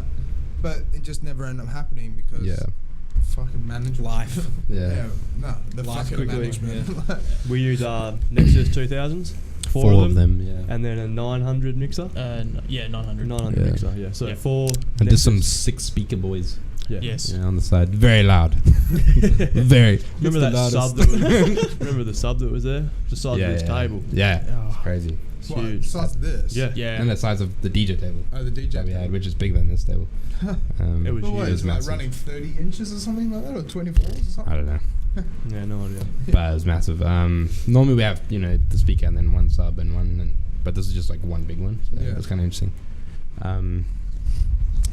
But yeah, so I mean, we've got a lot of other stuff planned that we want to be doing for Sabera this year, like a lot of content stuff that we want to do. So just today, if people have seen it or not, but we posted the new artist tip Tuesdays. So before January, we were doing tip Tuesdays, which was more about my tips because I was kind of running the tutorials and that kind of thing.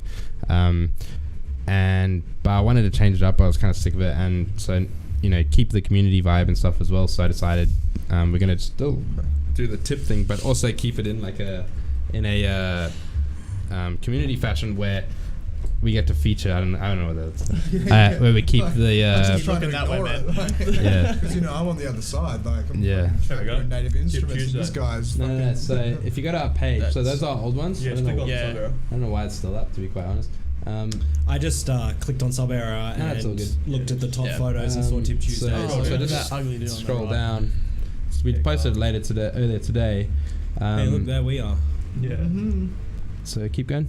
The one up. Keep going. Keep going. There we are again. There Right it there. is. There it is. So Oh, if yeah, you click I on saw that, Oda Bear. these are our new artist tips. So instead of doing the weekly tips that I was doing before, I'm trying to feature talent from Perth and Australia, where we get to feature the knowledge that they have. They get to share it with the audience, and in a sense, on top of that, they get to kind of get featured on our page, get a bit of promo, that kind of thing. And at the end of the day, helping Um, each other out again. Yeah, so it's all about, I don't want, not everyone's on the same page, but I don't want everyone to be like producers and artists and whatever to be in the dark about something about production or whatever, it should be accessible.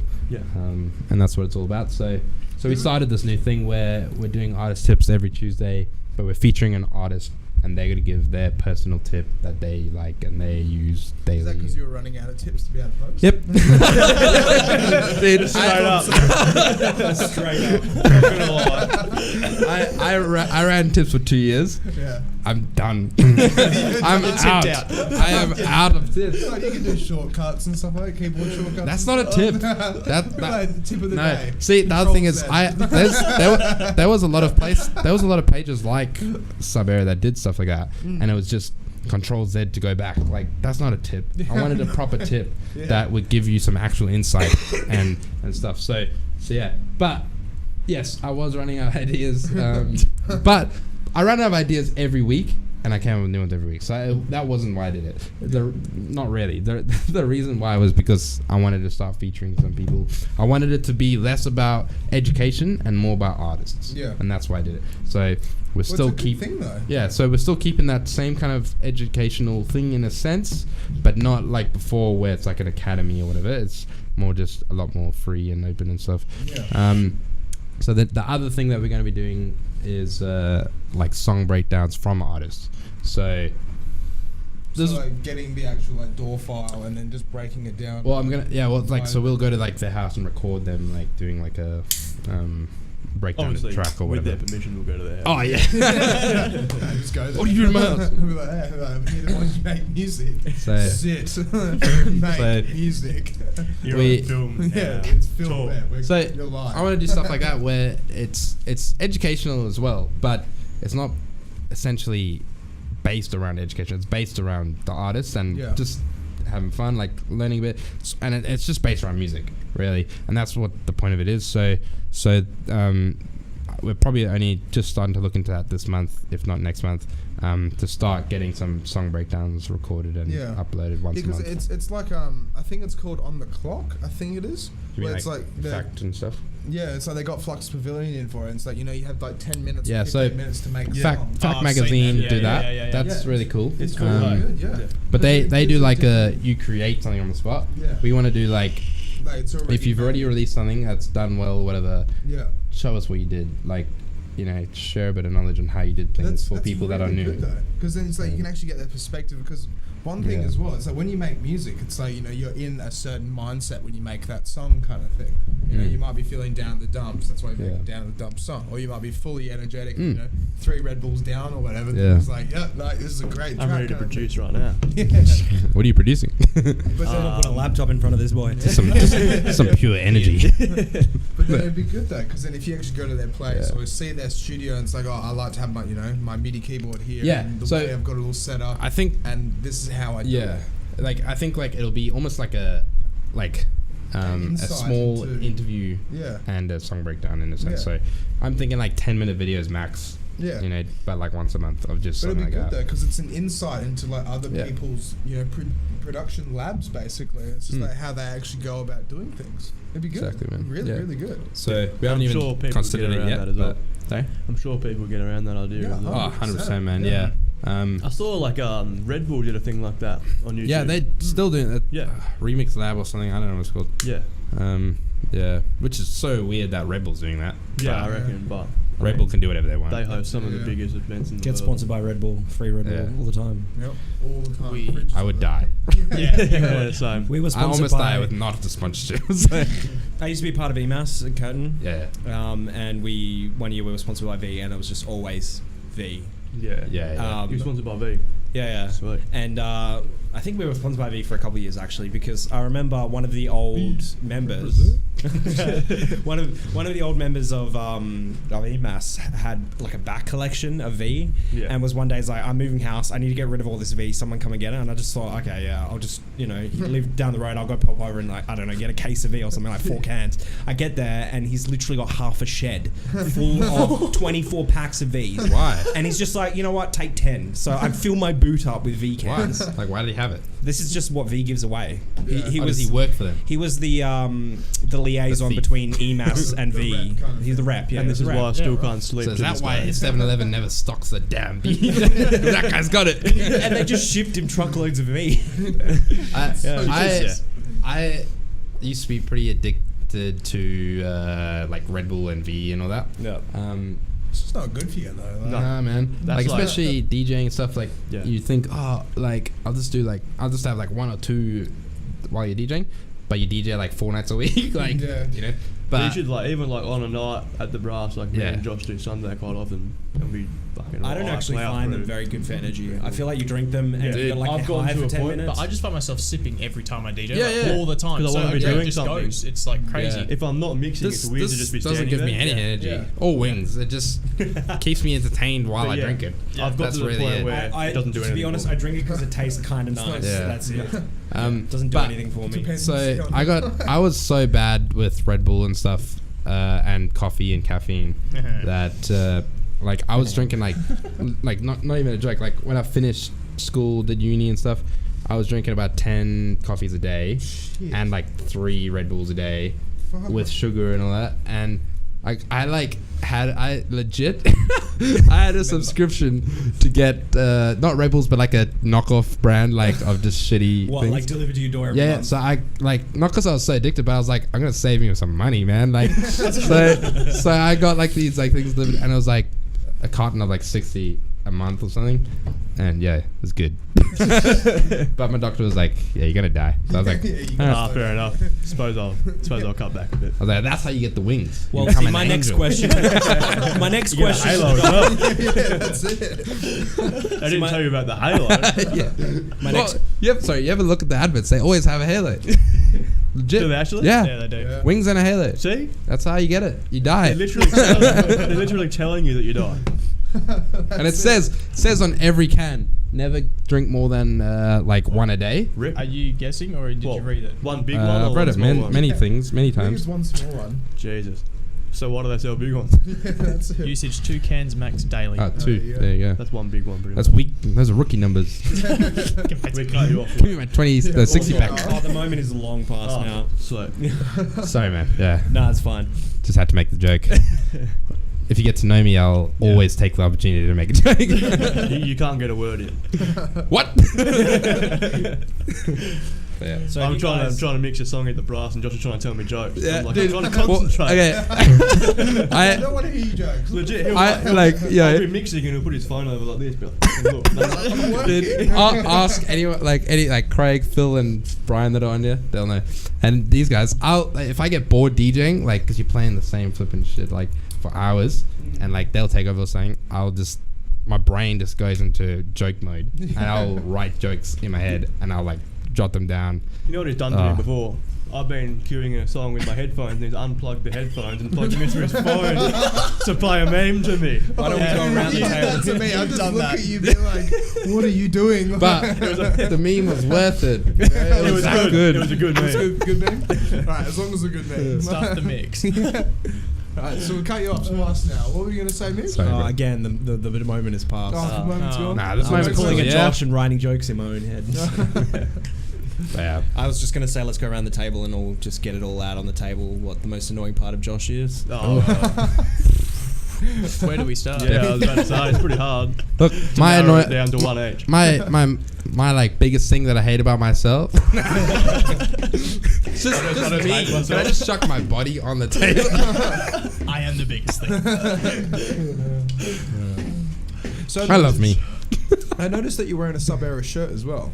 So Yeah. are you guys going to try and get like a bit of a clothing brand thing going, kind of? Yeah, definitely Yeah. down the track. Yeah. I think in the Cool works. shoes, or- Yeah, Yeah. I think merch. once. Eh? I think more merch than Yeah, actually merch, a so- brand. Yeah. Yeah. Those were our old ones from last year. Yeah, 'cause I've seen. So they're a bit outdated There's- because they got the productions on it now. Now the Yeah. label, the logo's just the square and the name. Not anything. You want to stand up? Stand up. Stand up. There's a camera here, and the Is camera it? here, there's a camera here. Paint control. To the wide camera. I'm just like You're getting leaning punked. The ninjas come out. Shit. But yeah, we will. But we're probably looking more towards One like when we run an massive event collab. or Yeah. something. Well, that's So kind of later down the track. that's kind of what the streams are, Lockie. Oh, unless you're As talking in, about like, a song, Production song? that's kind of I don't know what you mean. it's kind of hard to collab with like 5 people. it would be. It's hard enough to yeah, collab with 2 people. Yeah. SAS. Legit. Yeah, it's hard to collab with people, man.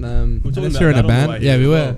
Unless you're like, yeah, song, nah. Yeah, I don't think that's gonna it's, happen. it sounds cool. I just don't think it's really that possible. And Mainly maybe when because I I don't learn. like working with Josh. Yeah. Straight up on the table. I'm kidding. I love Josh.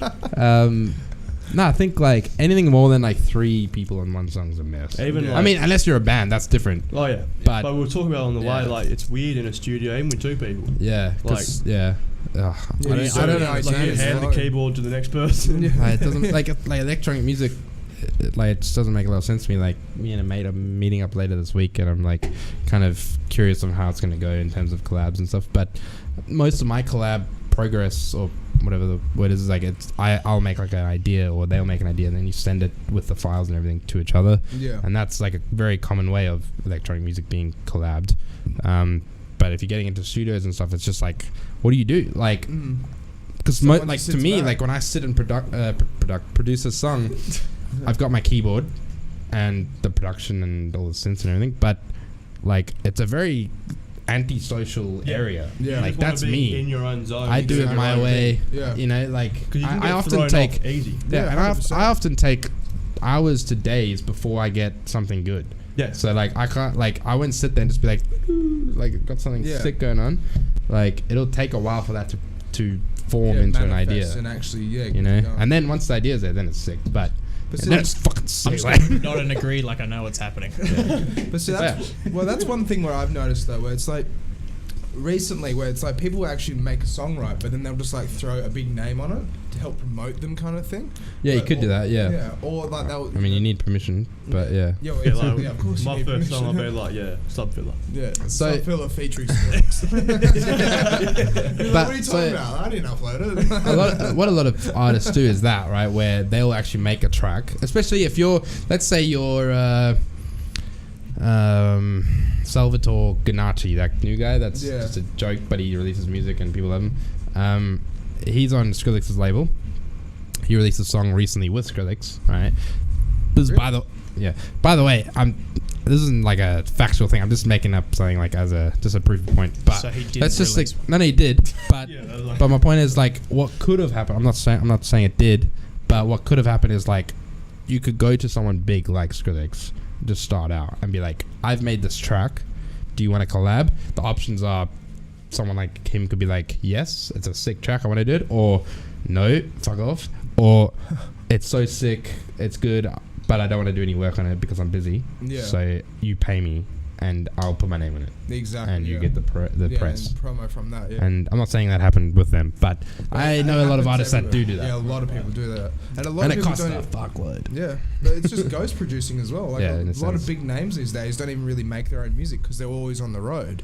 We're talking about that with Yeah. Jason Stone, where it's like, you know, they do 250 shows a year, 300 shows a year or something like that. And in doing that, they don't get the time to actually sit down and actually produce, unless you're like, he used an example. Well, at least not as much as they release. Yeah, Yeah. because he used an example of like Will Sparks, where it's like he just literally just sit at the airport terminal, open his laptop, headphones in, away he goes, and Yeah, makes music. and I feel like that's what people like Skrillex and stuff do as well, because like they're just that good at it that Legit. they can in 3 hours the song's done. And they can produce, like Skrillex especially, any genre he wants to. Yeah, exactly. We were talking about that like the other day, Yeah, dude. yeah. That guy is just crazy. Like, And like ugh. that makes him so versatile, so he can play at any event he wants to as well. That's and exactly that's why it. he's so popular. He gets booked so much because he Yeah. can play anything.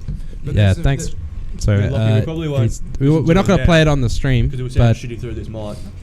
yeah, But not digging your mic, but it's not to listen to music through. yeah. What do you mean? We have the we'll listen to it technology later. here to play it through the computer so they can hear it. Well, What if the song's shitty? You know, like. Yeah, Nah. sorry, we don't want to take a risk in a shitty song. Nah. No, we will We'll, definitely. we'll might- listen to it later tonight. Yeah, if we get time, otherwise we'll catch I'll up. open and the email myself Yeah. tonight. listen to it. There you go. You'll Thanks, get Mark. Mark and his sexy face. Thanks, to man. listen to your song. Freshly shaven, without the But mud. Yeah, I there noticed is- that. You're looking pretty Yeah, good. thanks, man. No worries. Don't do that again. Do I touch your leg when I say that? Do you guys ever feel that like sometimes Guys, you this is get, a PG stream. No taking clothes off, We'll please. talk about 3 days before, sorry. Should tell you that before I took my pants off. But, like, I've never had to tell anyone that on the stream yet, so you're the first. You are welcome. What can I say? what do you say?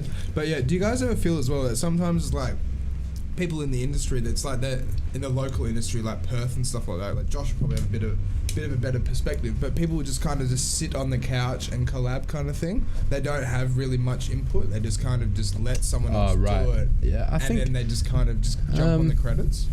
Because I've heard of a few stories of that happening. Look, where it's I've even had that happen with me where, like, I've tried working with people and they just do nothing. yeah, and they just And don't then know I'm what like, they're okay, doing. fuck off. Like, Yeah. I'm not It's gonna like put a you on waste my. of your time at the end of Yeah, it. like Yeah. you do your bit and then I they try just- to. Yeah, they just piss fart around You know, kind of thing. Yeah. Like, for example, like I would try and like finish the track, or not finish, but like give a good idea, then send it, and then try and get something, and then nothing happens. And in that time of that I'm waiting like a month or 2 months, I could have finished the song. Exactly. Yeah. But I'm yeah. waiting on them to do something, and nothing happens. Then I'm like, okay, go get screwed, dude. Like, you're wasting my time. But it's just one of those things, is like, you know, with ghost producers and how it's just like some people don't want the spotlight. Because like, have you guys actually, well, through the emails and stuff, but have you ever encountered that yet? Where it's As like, in- where it's like someone wants to release their song or this or that, but they're not looking at, you know, trying to get stardom or anything like that.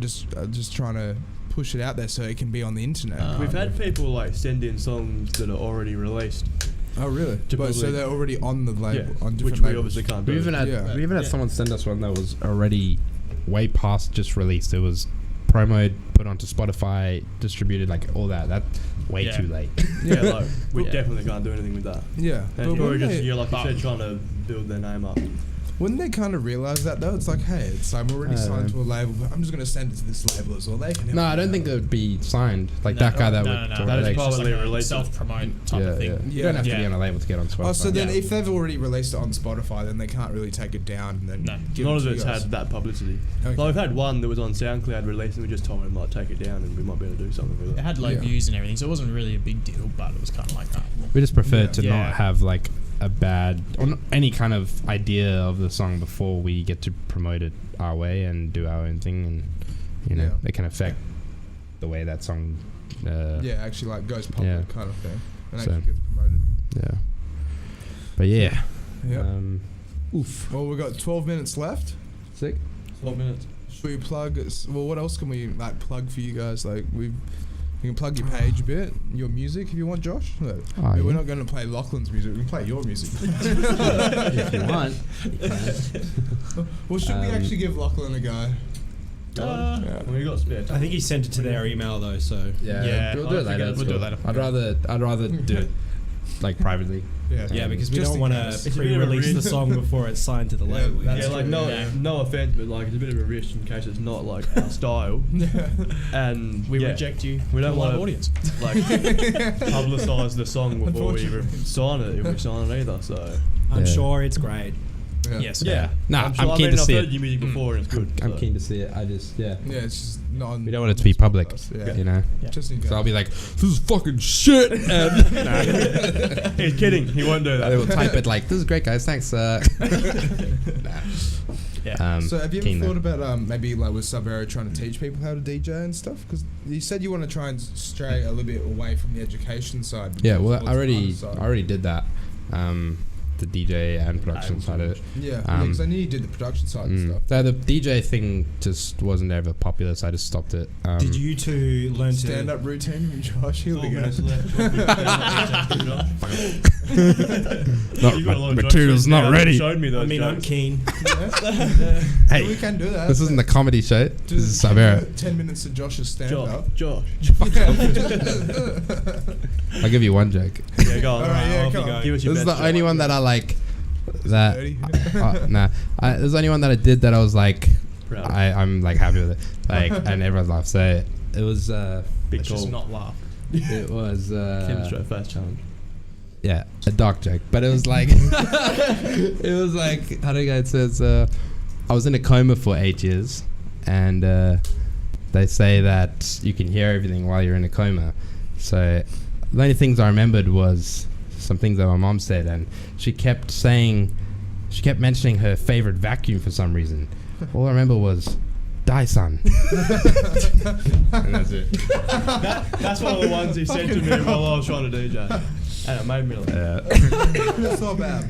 Thanks. But That's yeah, not bad at all. that's just when I'm bored out of my that's just when I'm bored out of my mind DJing or something, and I'm like, I love It's that like, joke. check this out. you know how I actually came up with that joke? How? I was at the brass and and I all went your to the jokes. bathroom. Yeah, I went to the bathroom and they were like covering me or something. I went to the bathroom and I saw like a hand aircon, whatever, hand dryer thing, Dyson. and it said Dyson. And I was like, but I read it as like Dyson, and I was like, Oh my god. The same night he told me that joke, I went into the toilet at Brass and saw it, and I was like, that's where it originated. Yeah, right from this fucking. thanks, Brand. So, And then I was like, fuck you. I had to listen to that because of you. It's not a bad joke. It's No, pretty it's good. isn't it? All right. Would you ever consider doing like a Sub-Aero branch off of Josh's No. stand-up? We're doing But, live streams. you know, with but what I- stand-up. you know what Sub-Aero I've stand-up. you know what I've considered the like. I'm a massive fan of Bronze Head Gold. stand-up comedy. Like, you name a special, I've probably watched it. Like, I'm hands down, like, really into it. But yeah, gold. But Yeah, I know. I didn't like. I'm not a comedian. I was just, I just like joking around. But You should be a comedian though. but if I get drunk enough one day, I'm gonna go to a like comedy night and just trial them out, just for fun. When you do, tell me because I want to go. Ah, cool. I was Well- talking with someone the other day, like, a comedy lounge would be such a good breeze to, like, go out somewhere. Yeah, We'd would. all go to a comedy lounge, get drunk. There's a make DJ of fool mine yourself. that did one apparently. Wait, really? A DJ friend of mine that did one that Shivan? I don't know his name. No? Yeah, I'm pretty sure it's Shivan. He's like a dubstep guy. He plays the Capitol a lot. Really? Yeah.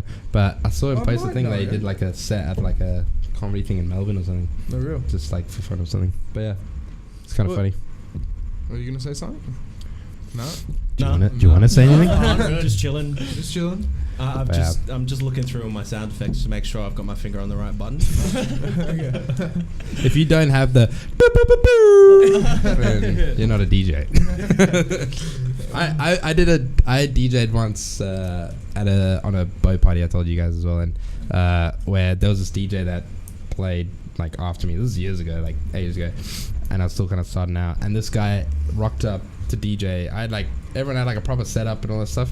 This guy rocked up with his iPad to DJ, right? And like a little like connector for like a tiny little thing, Yeah. DJ to go or whatever the heck it's called. Yeah. But his whole set was like he'd just play a track, no mixing involved or anything. Of course. It's not an iPad. Hey, I'm not here to judge, but it was pretty bad. And he was doing his thing, but every transition, every minute was and everyone's like, "Wow!" It just became like Yeah, that's the just- one. it just became a joke, and like everyone just loved it, and it was that and a gunshot. Like, oh, it was, would've been it was so funny. cringy, man. Like he was like doing it legit, like it wasn't a joke. But see, So like, I've instead of heard, beat matching, you just hit the effect and then change the song. Yeah, yeah, it's just like Cut. swap it straight up. Upload rhythm. But see, I've heard of Sorry, stories as well where it's like, have you guys ever heard of Dugo and Junior at all before? So he was a guy from over East, right? He was quite big. He was playing along flight facilities and Yeah. and Peking duck and all that sort of stuff. He's like making his way up. He literally did it all off his laptop.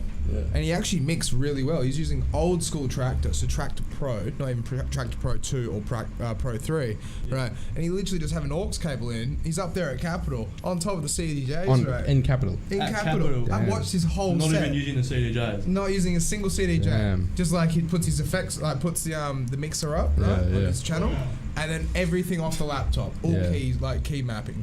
Yeah. What? Really, really cool. Um, Another That's- thing though as well. but cool, it's just if he can bring a crowd, you know. That's Yeah, what's- exactly legit. If it. it Yeah. works, it works. because he Yeah. produces. He used mean, to like- produce was it Wave Racer kind Oh, of stuff? that was him. Oh, Not oh, Wave okay. Racer. He's good mates. Right. And he produces very similar kind of stuff to it. Yeah. What happened to Wave Racer? Is he around still? I have no idea. Let's Google him. Because he was. He it was like That's my cue. you know it was like Porter Robson came up and then What is it? Wave dancer? Wave Racer. Come on, you should know. Porter this Robson guy. kind of What came the up fuck? and I shit probably and then do. I don't know. and then like This guy. Flume came up. Let's just. Sub up, is Wave Racer still relevant? I don't think it was ever really relevant. Sorry, I'll skip to a bit more. Oh, this is different to anything else. Yeah. This is what kind of music did he make? Dude, this. Okay, go back. Go back. But see, another little story, right? So a little history lesson for Empire of the Sun. You guys know Yeah, Go to yeah, that- yeah. Of course. One of their very first Go to gigs, the right? stupid They one went or and played something. at Capitol as well, and Oh, the Sun, we can't have it. yeah, like one of their very, very Yeah, first yeah. gigs, right? 2 laptops set up, right? Back to back. So no, so like no DJ equipment again. Aux cables into the laptops, right? The MacBook Pros, right? Yeah. When one song would finish, he had iTunes up on both fucking laptops. What? So one song finishes, he presses space bar on the next one. I'm not even kidding. That's Empire of the And Sun. that's Empire of the Yeah, Sun. Oh my that's the God. lead singer dude from Empire of the Sun. So Not the guy that was part of the band over in What was this track Melbourne or whatever. but- stupid. So this is the very popular song that he made. It was very cool at the time, 2013, and he became massive. He was everywhere, like online. Yeah, so he didn't really play a lot of huge. shows, but he was everywhere. No, he's like somewhere in Australia. Yeah. This is around. Yeah, this Sounds is. like Flume almost. Yeah, so this is when Yeah. Flume kind of kicked off, Porter Robson kicked off, like all these types of things. But then the thing about this stuff is it's sick, but then you listen to 2 songs and you listen to them all. Yeah, that yeah. sound exactly the same. It's very just like very chip glitchy. tune, Yeah, chip, yeah. dolphin sounds and happiness. Dolphin sounds. Yeah. And also Legit, the look at the wave dolphin. Sound as well. Like, Yeah, but it's and a sound. light- Pink No, it sound. is. This sky song. sound. Sunrise. This song is sampling pink sun rays, dolphin right? sounds. Oh, yeah. Kind of But- reminds me of like that song by Blast Talks where they just took a bunch of like dolphin laughing sounds and just remixed into a song. Yeah, well, that's what he did with this. Yeah. Like, I think I've it's, never heard of that. it's a sampled dolphin apparently. But Okay, just for relevance sakes, Blast Talks Dolphin, I think it's called. No. Results found. No results Last found. Talks, On probably the top song. YouTube, yeah. On YouTube. Blastoise from Pokemon. You know what's up. I do. Yeah, no, okay. I'm I'll gonna get- shelve that one for now. Alright. But The yeah, archives. We are pretty low on time. I think you need to plug yourselves. Yep, we got 2 minutes left. So, what do you guys Sick. want to plug? Plug someone. Plug your DJ shows. Let us know when you're playing next. Plug it. what have I got? I got some new music on the way. Yeah. Got a song with me and Max Shane on the way. Oh, really? Sounded soon. That's pretty cool. And nothing vouch for it. It sounds sick. It's a That's track. fucking sick. That's It's a good really track. good. So that's gonna be on the way. You should definitely get Um, that on, between the city and like where the new Yagan Square thing is. Get on the. He got his thing on there. yeah, I know. Whoever That hit man's it up, crazy, man. Yeah. No, Max Shane gets something on there. Yeah, he had his one of his single releases. or whatever. He's crazy. Yeah. He's good at what he does. Yeah, so we got that, and then just some more. I got an EP that I want to release like a little bit later, midway throughout the year. And then Yeah, like not much. I got a show. I'm playing the. Did you see the Protocode Gathering event? It's like 50 locals on one event, like one really day of festival kind of thing, but for drum and bass. Okay, 50 so on people. Holy shit! And the headlines, but yeah, it's crazy. But So that's like surely multiple stages. Like, I think they got 3. Yeah, you have to have like 3 for 50 people. Like. It's at the Rosemount. No shit. Yeah. Do you guys also see how the Rollers doing their last one ever? I saw that. Yeah, that's pretty big. It's Yeah. gonna be interesting. 20 years and now officially stopping. But don't worry Yeah, about it's that. true. Because they did like a big event only a couple of months or weeks ago. Yeah, and it was well, they like do it every Easter. the 20-year like. Yeah. No, but it wasn't even Easter. No, it was. I think that Easter's one of the things. Was that November or something? Yeah. Or December or I something. didn't think they'd be ending then, but Yeah. man, it's hard to run stuff for long if in this Perth climate. You know what I mean? Look at Death Disco as well. Mm. 13 years and then just Yeah. But they're still around, just not at Capital. Yeah. Did well in Capital though. Yeah, very well. The last thing I guess to say is just if anyone's watching, if you have any songs that you reckon fit our style, underground bass music, slightly dark and deep. Can you put hit us up. Can you type in the chat? Yeah, I can type in the chat. Can you type the? After the show, I add all the links to the description of the video. So cool. if anybody's Yeah, keen for that, come back to the video cool. Yeah. about 20 minutes after this stream's finished, and they'll be all. Or Or just find us Locky's on our good. Facebook page. All our info's there as well. Facebook, yeah. If you're not sure about like what type of genres that we're kind of after, message us and we'll give you more like a better scoop as to what's going on as well. Yeah. Yeah. What about you, Mark? You got any DJ gigs coming up? No, not really. No, Not really. no, not really. Just some brass stuff now and then. Anything else Paramount. to brass and Paramount? Paramount's just sort of started. You're Brass kind of fell through. sort of a regular at brass. Was for a little bit. Don't do Sundays though because I got work. For time. That's where I come in. Yeah. That's So when me that and Ned comes kind in. of do a lot of Sundays together. So yeah, miss doing the Fridays, but it is what it is. So yeah, try and do more like house parties and stuff now. Sick. Bit of income, but yeah, no, not it's bad. good. Yeah, But he works full time, you know. He's a busy man. Yeah. It's hard to balance that. Making that Yeah. bread. it is. I can barely balance just Oh, nothing. is that right? Yeah. just Don't sleep start. videos of cats. And what about you, Ned? That's exactly the same thing with me. I don't really have any gigs coming up planned apart from brass on Sundays, but keep an eye out definitely for music this year. Yeah. Keen. Bass housey, deep dubsteppy, my Hell kind of yeah. scene. So yeah, We can always self Keep an eye out for Sub Era, I guess. yeah, and Yeah, Sub Era of because course. you'll see my music on Sub Era. So I'm pretty Heat dark moves. and deep. Yeah. Yeah, Brian. He makes sick music. Nah, he Shout actually out makes Brian. really good comics. You should check him out. yeah, you were showing me. I can vouch for Natural, that. good, yeah. what's it called? Natural Selection Comics. They're Yeah. fucking funny. They're I don't even know. Like comedy kind of stuff. But I don't yeah, even know Brian, but I rate him. yeah. You see that, Brian? I got your back. Yeah, we got you, Brian. Something about the last name. Yeah, yeah. We still don't a talk bit about that fishy, name. yeah. Can't figure it out. I just can't get it. Yeah. But there's something fishy going on here. Anyway, Hopefully not Fisher. Should we wrap this up? Yeah, cheers for having us. Thanks for having us, That was man. good. Oh, It's good. Cheers, good Ned. fun. Cheers, Mark. You remembered. Yeah. I'm sorry about that. Cheers, Josh, for Thanks, coming bro. back on. Thanks for Always having us. good. Mitch for running the cameras, like usual. Nice sound effects. This is episode 14 of the Infra-Red podcast, and we are signing off. We'll see you next week with whoever we get on. We don't know yet. See you guys.